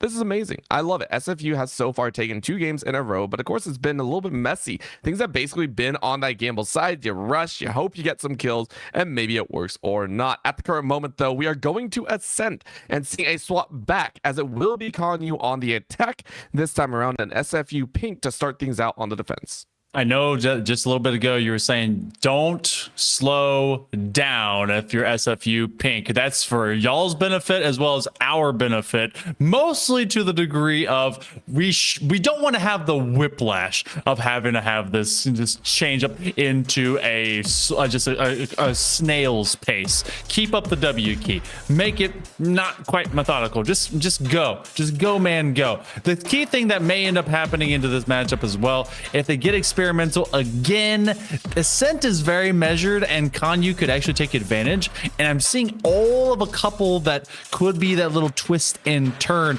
This also might end up being the most boring kind of just meta mirror coming through the other side, but the key difference right now, Mindless is on their mainstay of that Cypher, and that's what we're gonna have an opposite of Glow on the Killjoy. All right, well, you know what? Sometimes we got to get outside the meta, and sometimes you bring a little piece to your own. Of course, if you're interested in trying to play against players like this, or maybe even start up a team of your own, there's always an area to do so, and one of those is, of course, one of our sponsors, TELUS. TELUS Arena is the best place for Canadian gamers to play, improve your skills through free coaching from the pros, or compete to win thousands of dollars in prizes. Whether you're a casual gamer looking to learn, or a pro gamer looking to win, there is a place for you at TELUS Arena. With monthly events across a variety of gamers, there is always something going on. Make sure to join the TELUS Arena Discord to stay updated on all of their activities, and if you want to learn a little bit more, go ahead and type in !TELUS Arena to learn a little bit more. Taking a look here, this is, as you said, a little bit of the stock standard. Of course, Ronnie is just like, nah, we chilling, we're gonna have some fun here once again, breaking out of that old school meta, but still within means. We've got double senties on either side. That's an interesting position to be in. There's going to be a lot of anti-lurk, and there's going to be a lot of heavy disposition towards defense. Otherwise, Kazi and Slayer will be having themselves a jet battle, and then we have opposite initiators with V-Asian that's going to try and shut down everything with 0-point knives and more onto this KO. So this will be an interesting prospect between this. It's not exactly slowing down, but we have 4 different sentinels out on the map. The only one that's missing is the chamber. You know, as much as I want to say double senties will actually make it, I don't think so. Considering how fast they play, and that's actually something that I really enjoy. No matter how fast or you know what the comps are, I have no doubt that we are going to see speed demons out the gate as we are underway with game number 3. ConU gonna give it their best shot against SFU Pink, who are looking to round it out here in game 3. And they go 3-0. Dominate this this Canadian Intercollegiate exhibition when St. Clair ain't around. You know, gotta be cool when everyone else is gone. Kane stuck inside of this dark cover, and quick right click. They thought they would be supported, but they're gonna find that first blood. Quick trades. V-Asian gets rid of Glow. So a lot of Senti space stolen here out in mid as they use that wall to cut off anything else. Pick up the share. Oh wow! A second snapshot not to be found. Of course, playing duck hunt right there, trying to dodge out of their own way as the teammate helps to follow up. V-Asian, though, finds Slayer looking up this A main, and all of a sudden, Lobby is taken over. You see the hard rush 3v2 situation, but Kane is ready to go. Good blind comes out here. Right click doesn't land. Instead, Asian is going to find their own 3K for the KO. Now, all of a sudden, it's okay to get that plant. Stu waiting for a chance up on the top rungs. Teammate gonna be coming around the side here, and this pinch could be big. Take a look. This little garden, maybe the mess that they're looking for, and both of the defenders are actually looking their way. No, chase back up into the upper rungs. Rafters with the Sova, wondering if it's gonna work. A little bit of a shot though. Thrill, it doesn't care if they're spotted. If they kill you first, ConU come away with round 1. Great support from both of those positions. They knew that they just weren't able to crash in from the tree doors, so they rocked themselves over into heaven. That's what you do when you're on pistol. You have the lesser guns, so you simply have to kind of come back together and play for that firepower as a collective sum. So what happens from the defense? Do we go as crazy as we did before? Apparently we will. We're going to have a couple of stingers and some sheriffs in opposite of that. Otherwise, it's going to be the buy up here for Concordia as Con U wants to move into B, but they're also ready to receive a crazy looking defensive push. That's a first pop, and that's a lot of damage early. I don't even see the HP bar, and I don't think either of the Jet. V Asian getting blinded out, has to try and walk away, but it's only for a split second. You go ahead and stay safe. Catwalk is more than okay. B side though has not been hit just yet, so maybe you take a look there. Of course, mid is all the rage right now, with multiples kind of figuring out their own pacing. Of course, for Con U, you're still looking towards this B site. Remember, it is covered ever so slightly by that nanostorm, as well as the turret will give a lot of information. A little blind towards market though. This is going to be the big test. Kaho waiting for a chance here. Kazuya stepping very far out, and you can see there. Good blind to deny entry, but Glow was not caught. You're able to find one at least and stall them out. But what a chase in as Stu was ready. Stings them to death like a bumblebee, if you will. V Asian able to fire back, but it's trades 1 for 1 for 1 for 1. Kane ready to take a life, but it's down to a 3v2. Rushing back their way, though, is Con U. They have to break through this wall, and it's going to be a chance plant. 30 seconds to come. 30 seconds left. Any counters in the chat? That many ones is 4, by the way. And that's quickly what we had fall going over towards A between the two separate squads. Do have a little pop flash, and V Asian is there to be able to do it again if, in fact, their Omen is taken down. It's a very tight side angle here from outside of heaven. And Thrilla gonna pop up, sees him right around that scaffolding, and that's Thrilla finding 2. This is very familiar. It's a one-way, and V Asian right around the corner. You do got a Guardian. Do you swing to see him? Oh, you do, but you don't do it in time. V Asian is gonna keep a collective defense at the door, and that's the first 2 going to Con U. Sometimes you wish you were a pigeon. Then you'd be able to see all around you. You'd be able to check both corners at once. I don't know how aiming will work, but, you know, you could give it a shot. Taking a look at how this goes down. 2 rounds is expected. That much we should know.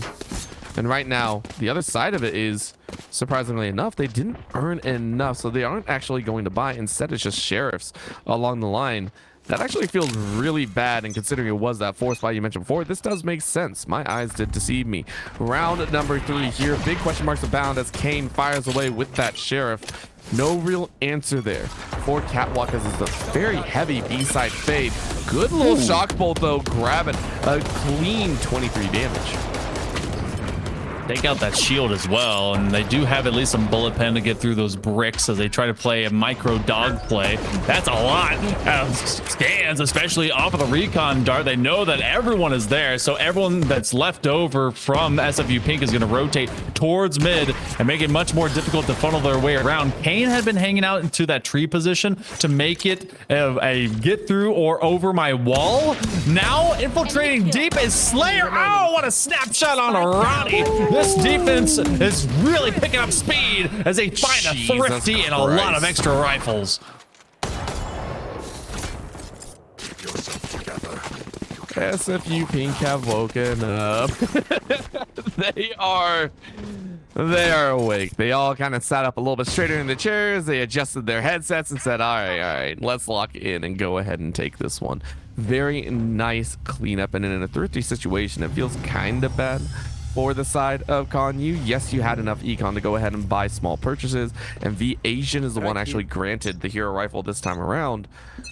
I mean, this is going to be a test. A little bit of a hard spray as Kaho holds it down once again. This is understood, but Kane answers away at V Asian's life. That hero rifle turns into a normal rifle as it's dropped to the ground.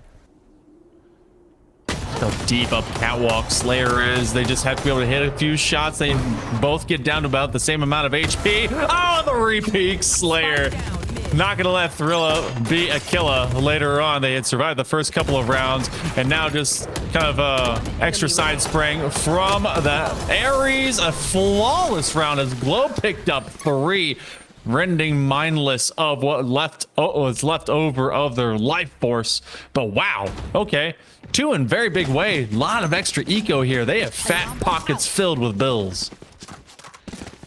At this point, they could be called Wallet Warriors if you wish. Of course, some of them are going to be hitting the limits soon. And Wallet Warriors, by the way, is one of my favorite sayings. It's very, very fun to say. Of course, that's a totally different game genre. This here is just like, you can buy for a couple rounds if you're SFU. You're not really worried if you lose here. Of course, their guns are still saying very, very differently, as this is going to be a hard Odin spray on B's site.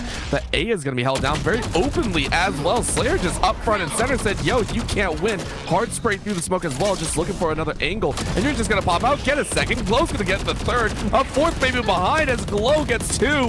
And it's one more to finish, as that's going to be the KO eliminated.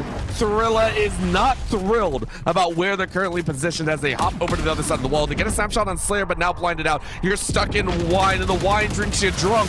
Stew's up a finish, as it's the defenders to take their third. A little cheese with that wine, because they're gonna be whining to the rest of the squad like, man, we hard engaged and then we lost, especially off of raw peak from the dark cover. You use the null command. Let's really highlight into this. 5-4 the Asian as well as Thrilla, they had that in the first 2 rounds.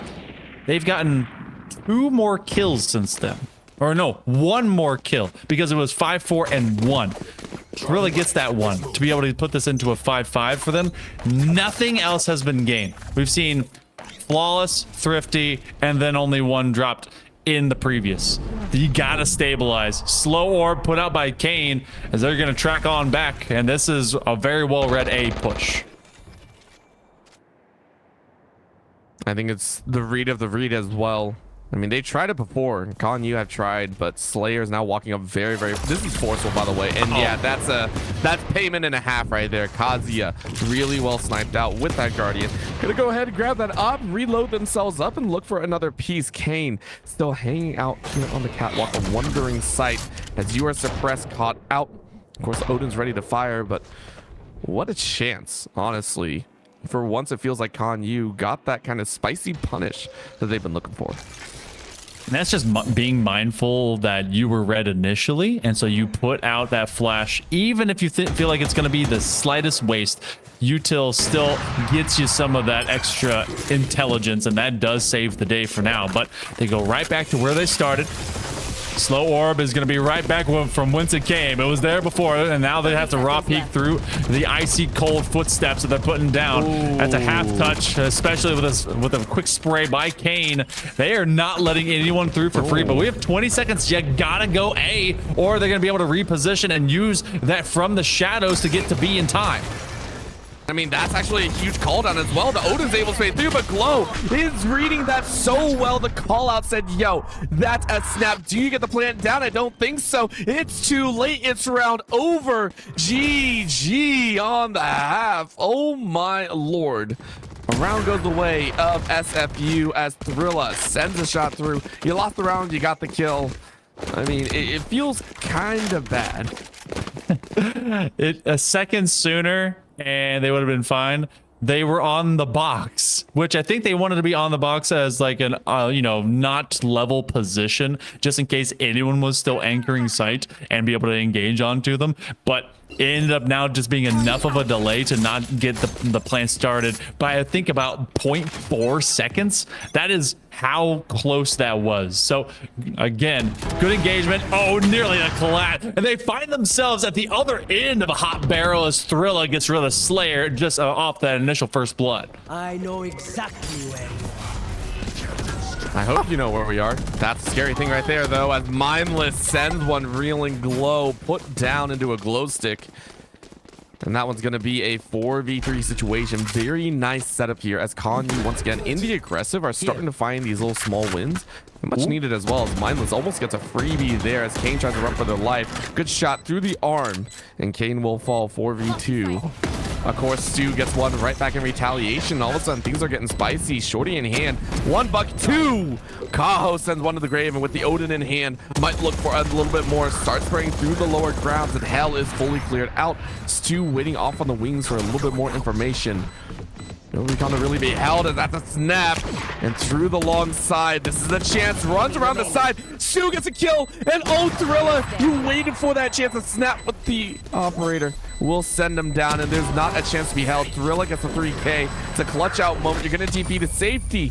And that will be the death. Everyone dies. It's a 4-3 score. And SFU got bullied into submission. From cradle to grave, just like life, everyone dies. 9-3 right now, 3.0 KD here for Thrilla, but that was all of a savory round to stem the bleeding of 4 in a row. We clap back into round 8. We'll have an operator for Slayer. They're going to be peeking out from this catwalk position like they have for the majority of this. And they're going to find 2 targets across from this tile position. Thrilla immediately taken out of the opposition. And it's a 2-1 swing. Annihilation getting used early. I don't think anyone got cocooned up. Nope. We're going to go ahead and just use that just to find an option, but Slayer gets zapped out of their corner. That's a difficult spot to be in. Yeah, you sat on that a little bit too long, but Kaho's able to trade out. And you know what? You'll pay a very small price. Odin or the operator, either one's good to hold on to. Kaho needs to look down. You see the body there. That's going to be a dance. What a net hold. And you're not able to get out of it. Ronnie just runs right by. The Annihilation might not have had value, but the shot, the right click is more than enough. But now you're corralled.Ronnie can't really go anywhere. And 2 1v1s. You're going to get one. Can you find the other, though? Ronnie dancing out of harm's way. And Ronnie has honestly been one of the standout players. Really good at finding those clutch scenarios if given the opportunity. This one, of course, presenting itself in a 1v1. Closes a door. And is going to quickly try and get this plant down. Glow on the upper ropes. Difficult spot to be in. Chunked out that deadlock. And things are looking a dangerous spring every single corner. And Ronnie with a single bullet ends their life. You know, there was a bit too much action with that, Odin. They drew a face, a smiley face for that matter, out on the mid-arch wall whenever they were attacking them. And you know, you get a high active, you get 100 bullets, and you just start feeling like you're playing Doom instead of Valorant. And Ronnie playing a lot more kosher and just being patient with it. Operator will be here in the hands of Kane. There's been an operator in the hands of SFU for the last several rounds, using this flash maybe just a jump peek situation. They're chasing him out, and Slayer's actually getting hurt off of this Hunter's Fury, but that's Kane that brings pain onto Concordia as that first blood goes in. Then they walk it out with the Blade Storm. Not gonna need it as Stu finds V-Asian lurking. Oh, Kane. Wow. Kane says, yo, sit down. Kaho gets revenge for their teammate. And with Mindless down, no information will be traversed through. And with the deadlock, that's about it. Oh, they swing right by each other. No snapshot to be had, but Ronnie is now found. Stu is able to follow up. And you still keep the lead. It may have given the tie, but it's a 1-round advantage. And SFU fighting back on their defensive end here. This is well known to be kind of their playground here on the defensive end, pushing everyone else out of the game. As soon as they swap to attack, though, it's going to be a whole different story. I'm trying to look for that key differential that we're going to have on that attack. It's still going to boil down to, I guess, maybe the initiator diff. Kaho's been obviously doing very well. V-Asian has been impactful. And, you know, you don't really have much to counter except... Actually, you don't even have any counter for the lockdown effect that could happen for a retake to this position. You're going to have the one way, but it doesn't get at least used as advantage. 3-man hold here on A, and look at that long mindless lurk from tiles. They're trying to catch someone out in mid, maybe all of a bait situation. They see them just from beyond, and that's gonna be the owl drone, but that's gonna be the null command.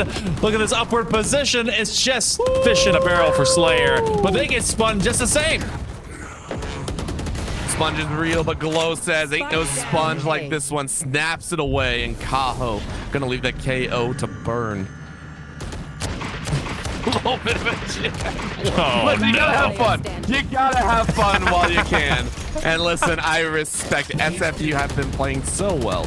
And you know all these players are pretty good friends and competitors. Glow is gonna get sniped through and sends a snipe. Mindless is down 6-4 is the score, and SFU once again looking on top. Poor robot. Look, I know Radio Shack died so that KO could walk, but not cool. Not cool.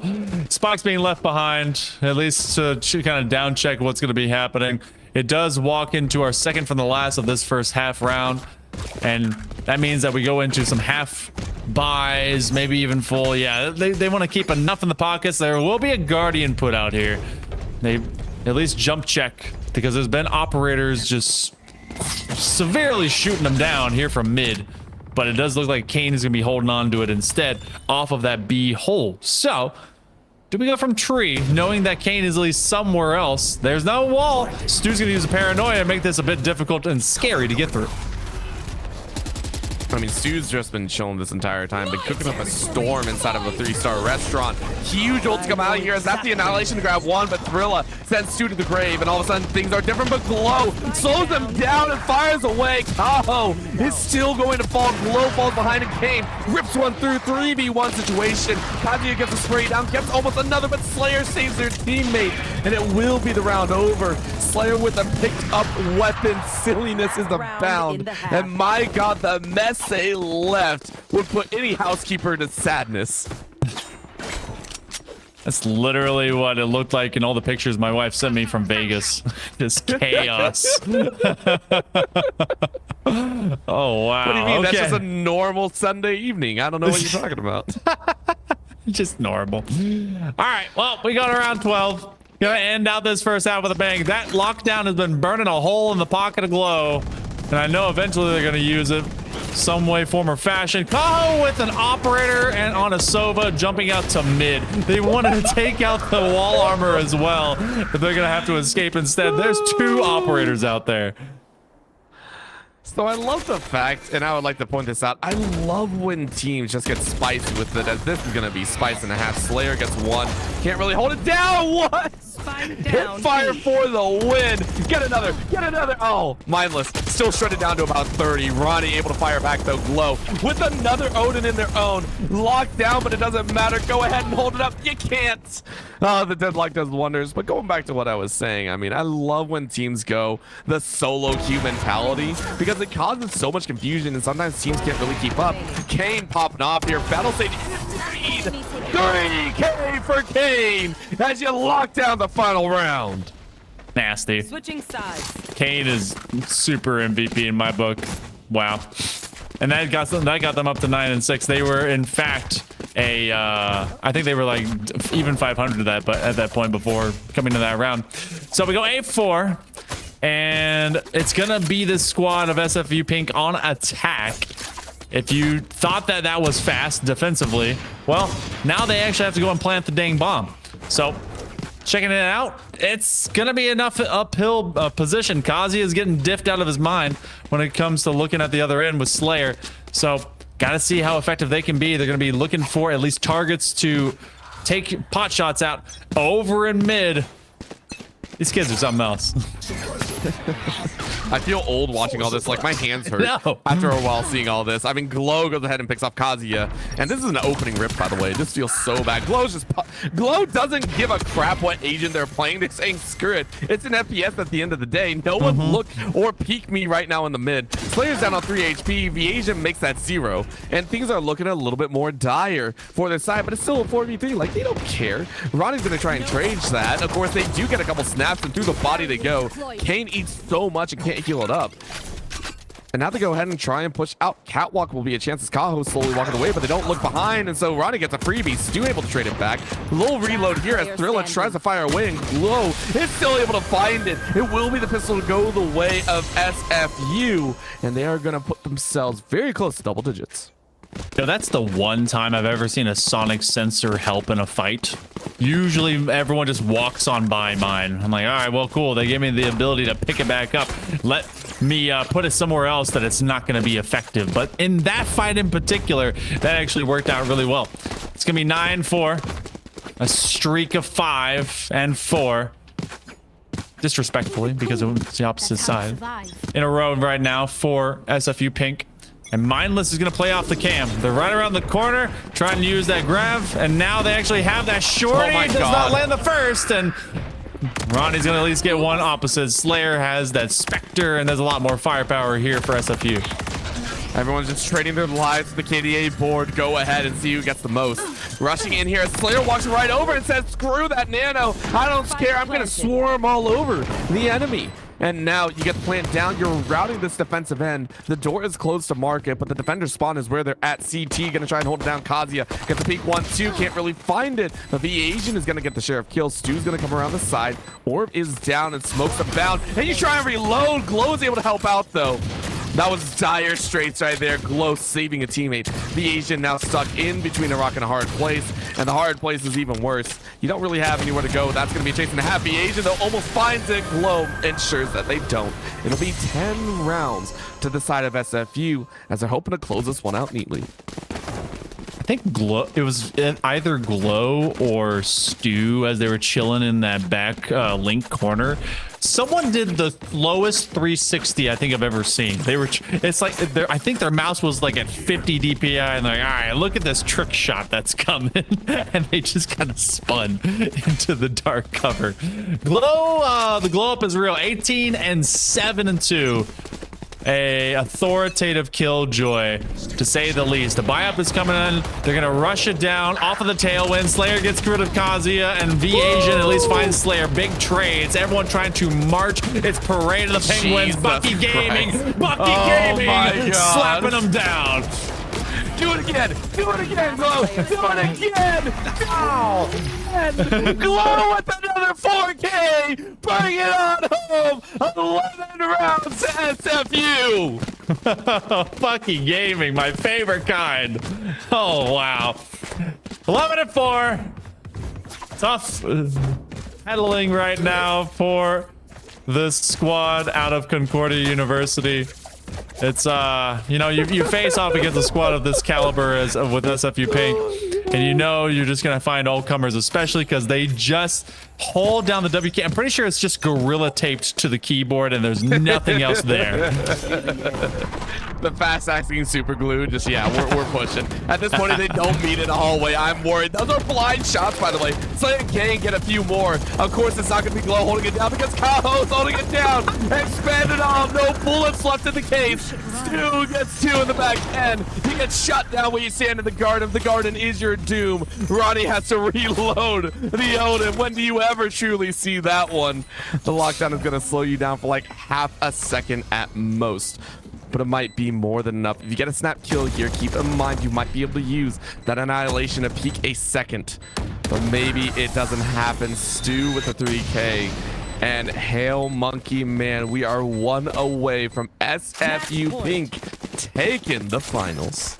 You know, watching someone have to reload a completely empty Odin is such a rarity. Usually I'm just reloading my SAW LMG in Call of Duty after shooting 1 bullet. So mine looks 97 out of 100. Gotta reload. Yeah. It's not enough. I like that they're actually prepping that tripwire, if that's going to be real, thinking for the jump over the house if they rush this on B. That's actually such a smart and very experienced Cypher understanding. But using the wall, they get up on top of double box to be able to get here.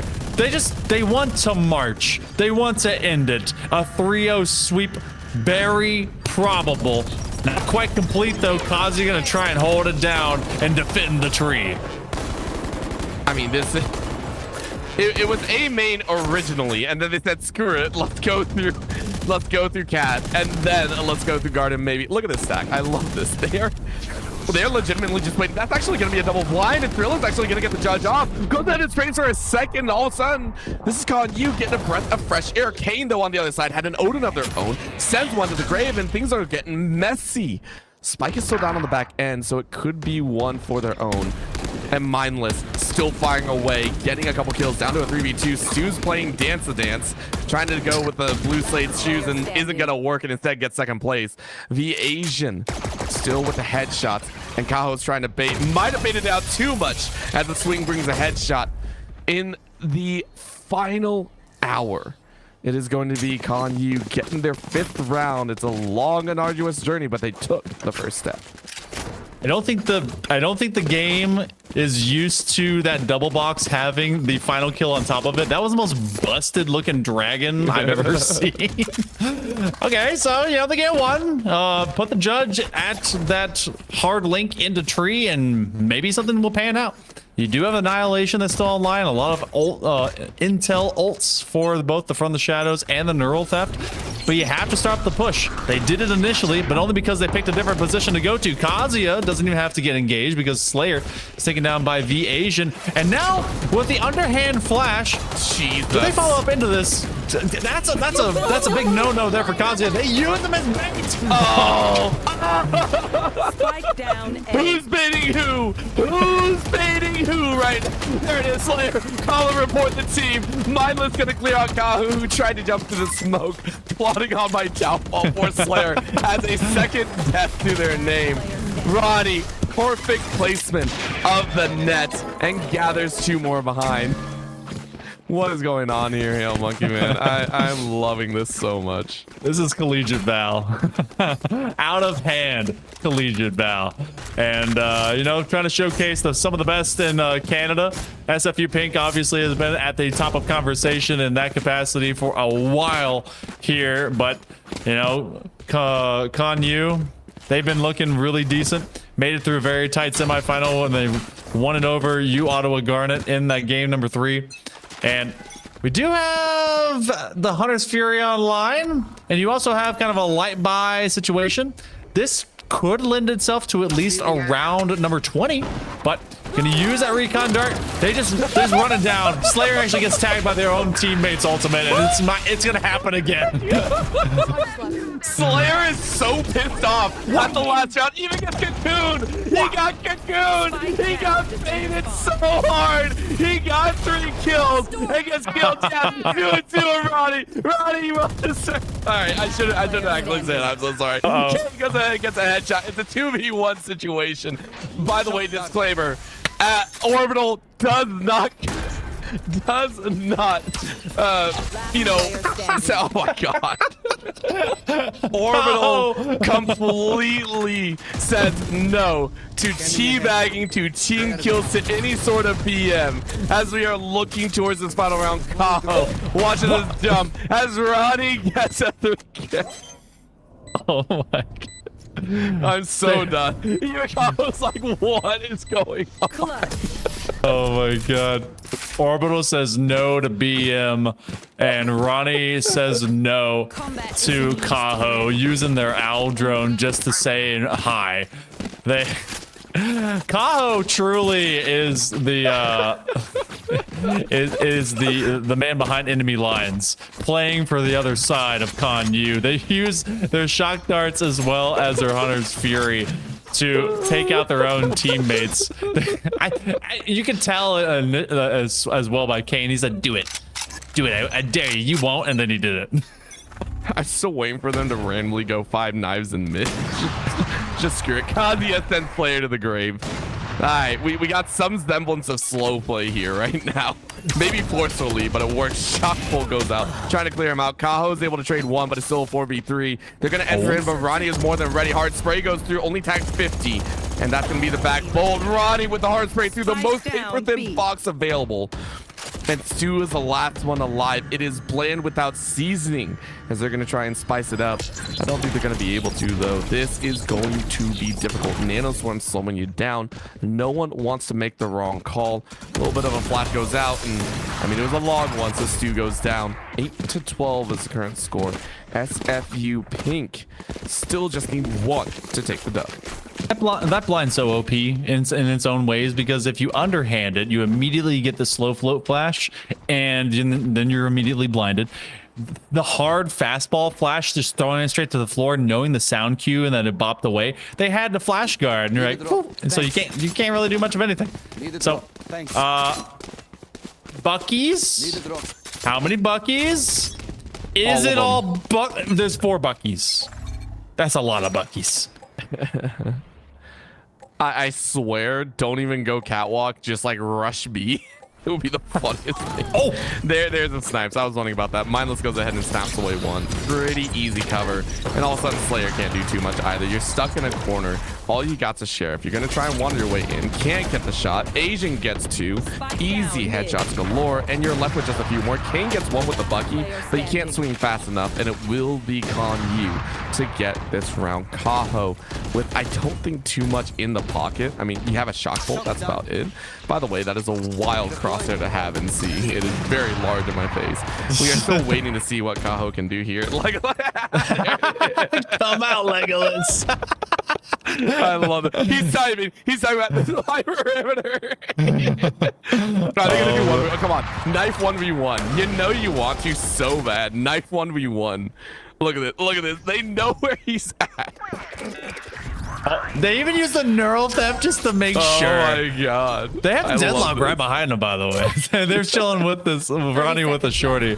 Now they're gonna take him on. Oh yeah, that crosshair is a little too wild. All right.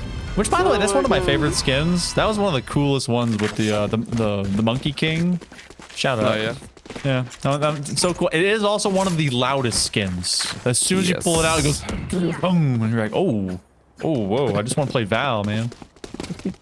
I didn't want a whole concert in my ear either. Please back off. All right, Buckies are done. Silliness abound. I know SFU wouldn't have a worry going to OT and pushing for like a game 4, game 5, but quite honestly, I could see them just like. I feel like they're starting to want to wind down here. As much as it's been fun, you can see them going ahead, positioning themselves in a 4-1. And look at the rotate over. That is a hard spay as Thrilla tries to hold him down, but Mindless is able to mindlessly find an angle, and Thrilla finds another. Glow is able to get two back, though, and it's still in a 3v3. Glow needs a little bit of help, blinded out. And of course, you're now stuck in a dangerous position. Ronnie wondering what exactly goes down. Trade again. Look at this crosshair. Kaho's is getting worse and worse, by the way. I'm frustrated by seeing those giant squares. No tag instead as Asian finds a 3K. Monkey Man, we're getting direly close to dangerous positions as it's now only 2 rounds away from OT. I need to know if these players are seniors or not. I want to know how long this team has been together and will be together. Yeah, and also the boxes on that reticle is getting thicker by like the moment. Oh my gosh. It looks like you're playing Alien Invaders with just the reticle. That's a little bit much. So I'm pretty sure Kaho is changing it per round and we just haven't noticed. Oh, there it just made it hollow. Yeah. Oh no, what's going on? I love it. We go OT on purpose. Oh my god, Mindless. I think they are. Yeah, Mindless is getting freebies right now. Nasty, disgusting work here, as that's going to be another 2-piece. Looking for another as it's a shot through the dark. Corner of market being cleared out here. This is going to be dangerous as Kaho gets 2 apiece, but Kazuya and Asian just fire away. Body shot not going to land. Kazuya misses that one, and it's down to a 1v3. This is a fight of life as Asian is on their reach.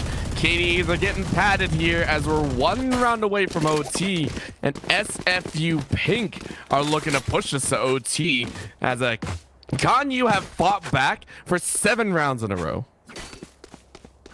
That is definitely one way to look at it. They have, in fact, been continued fighting, and there has been experimental, I guess, attempts at times. It has been a lot of rush.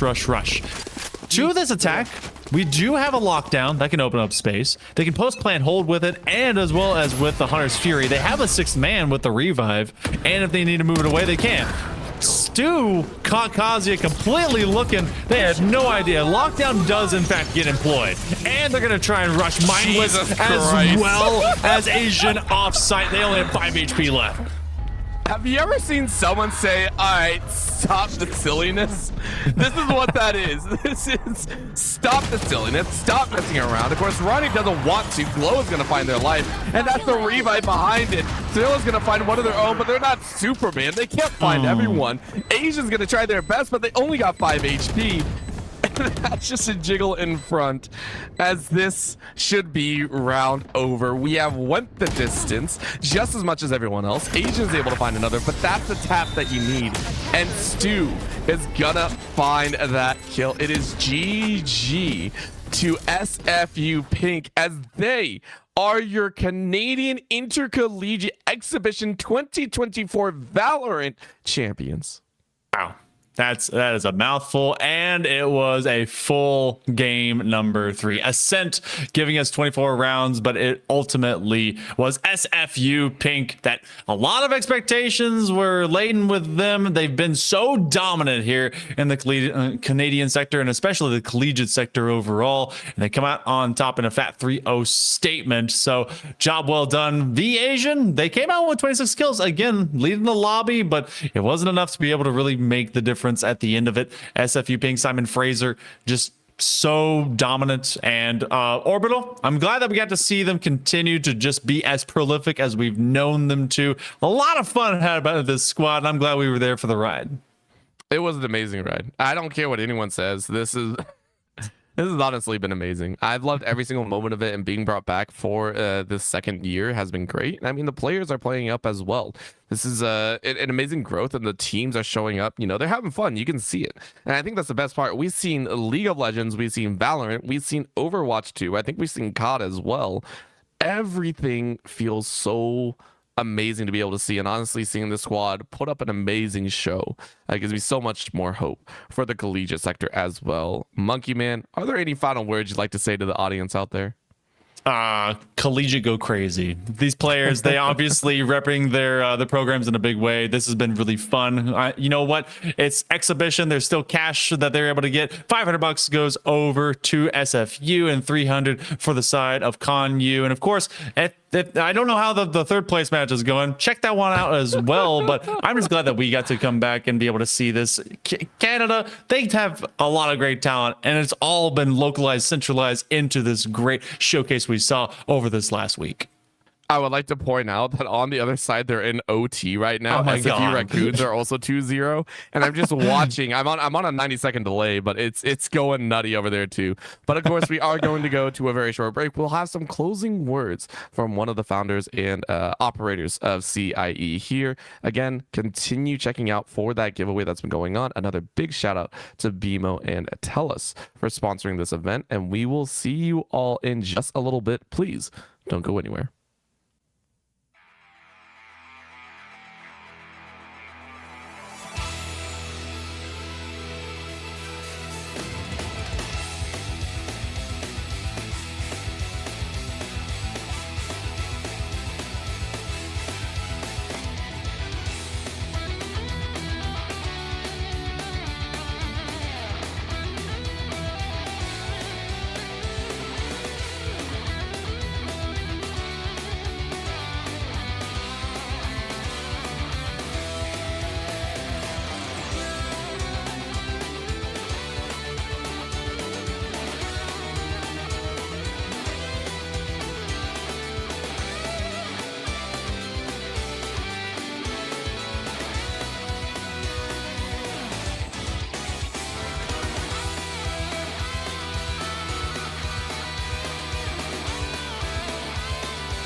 am muted.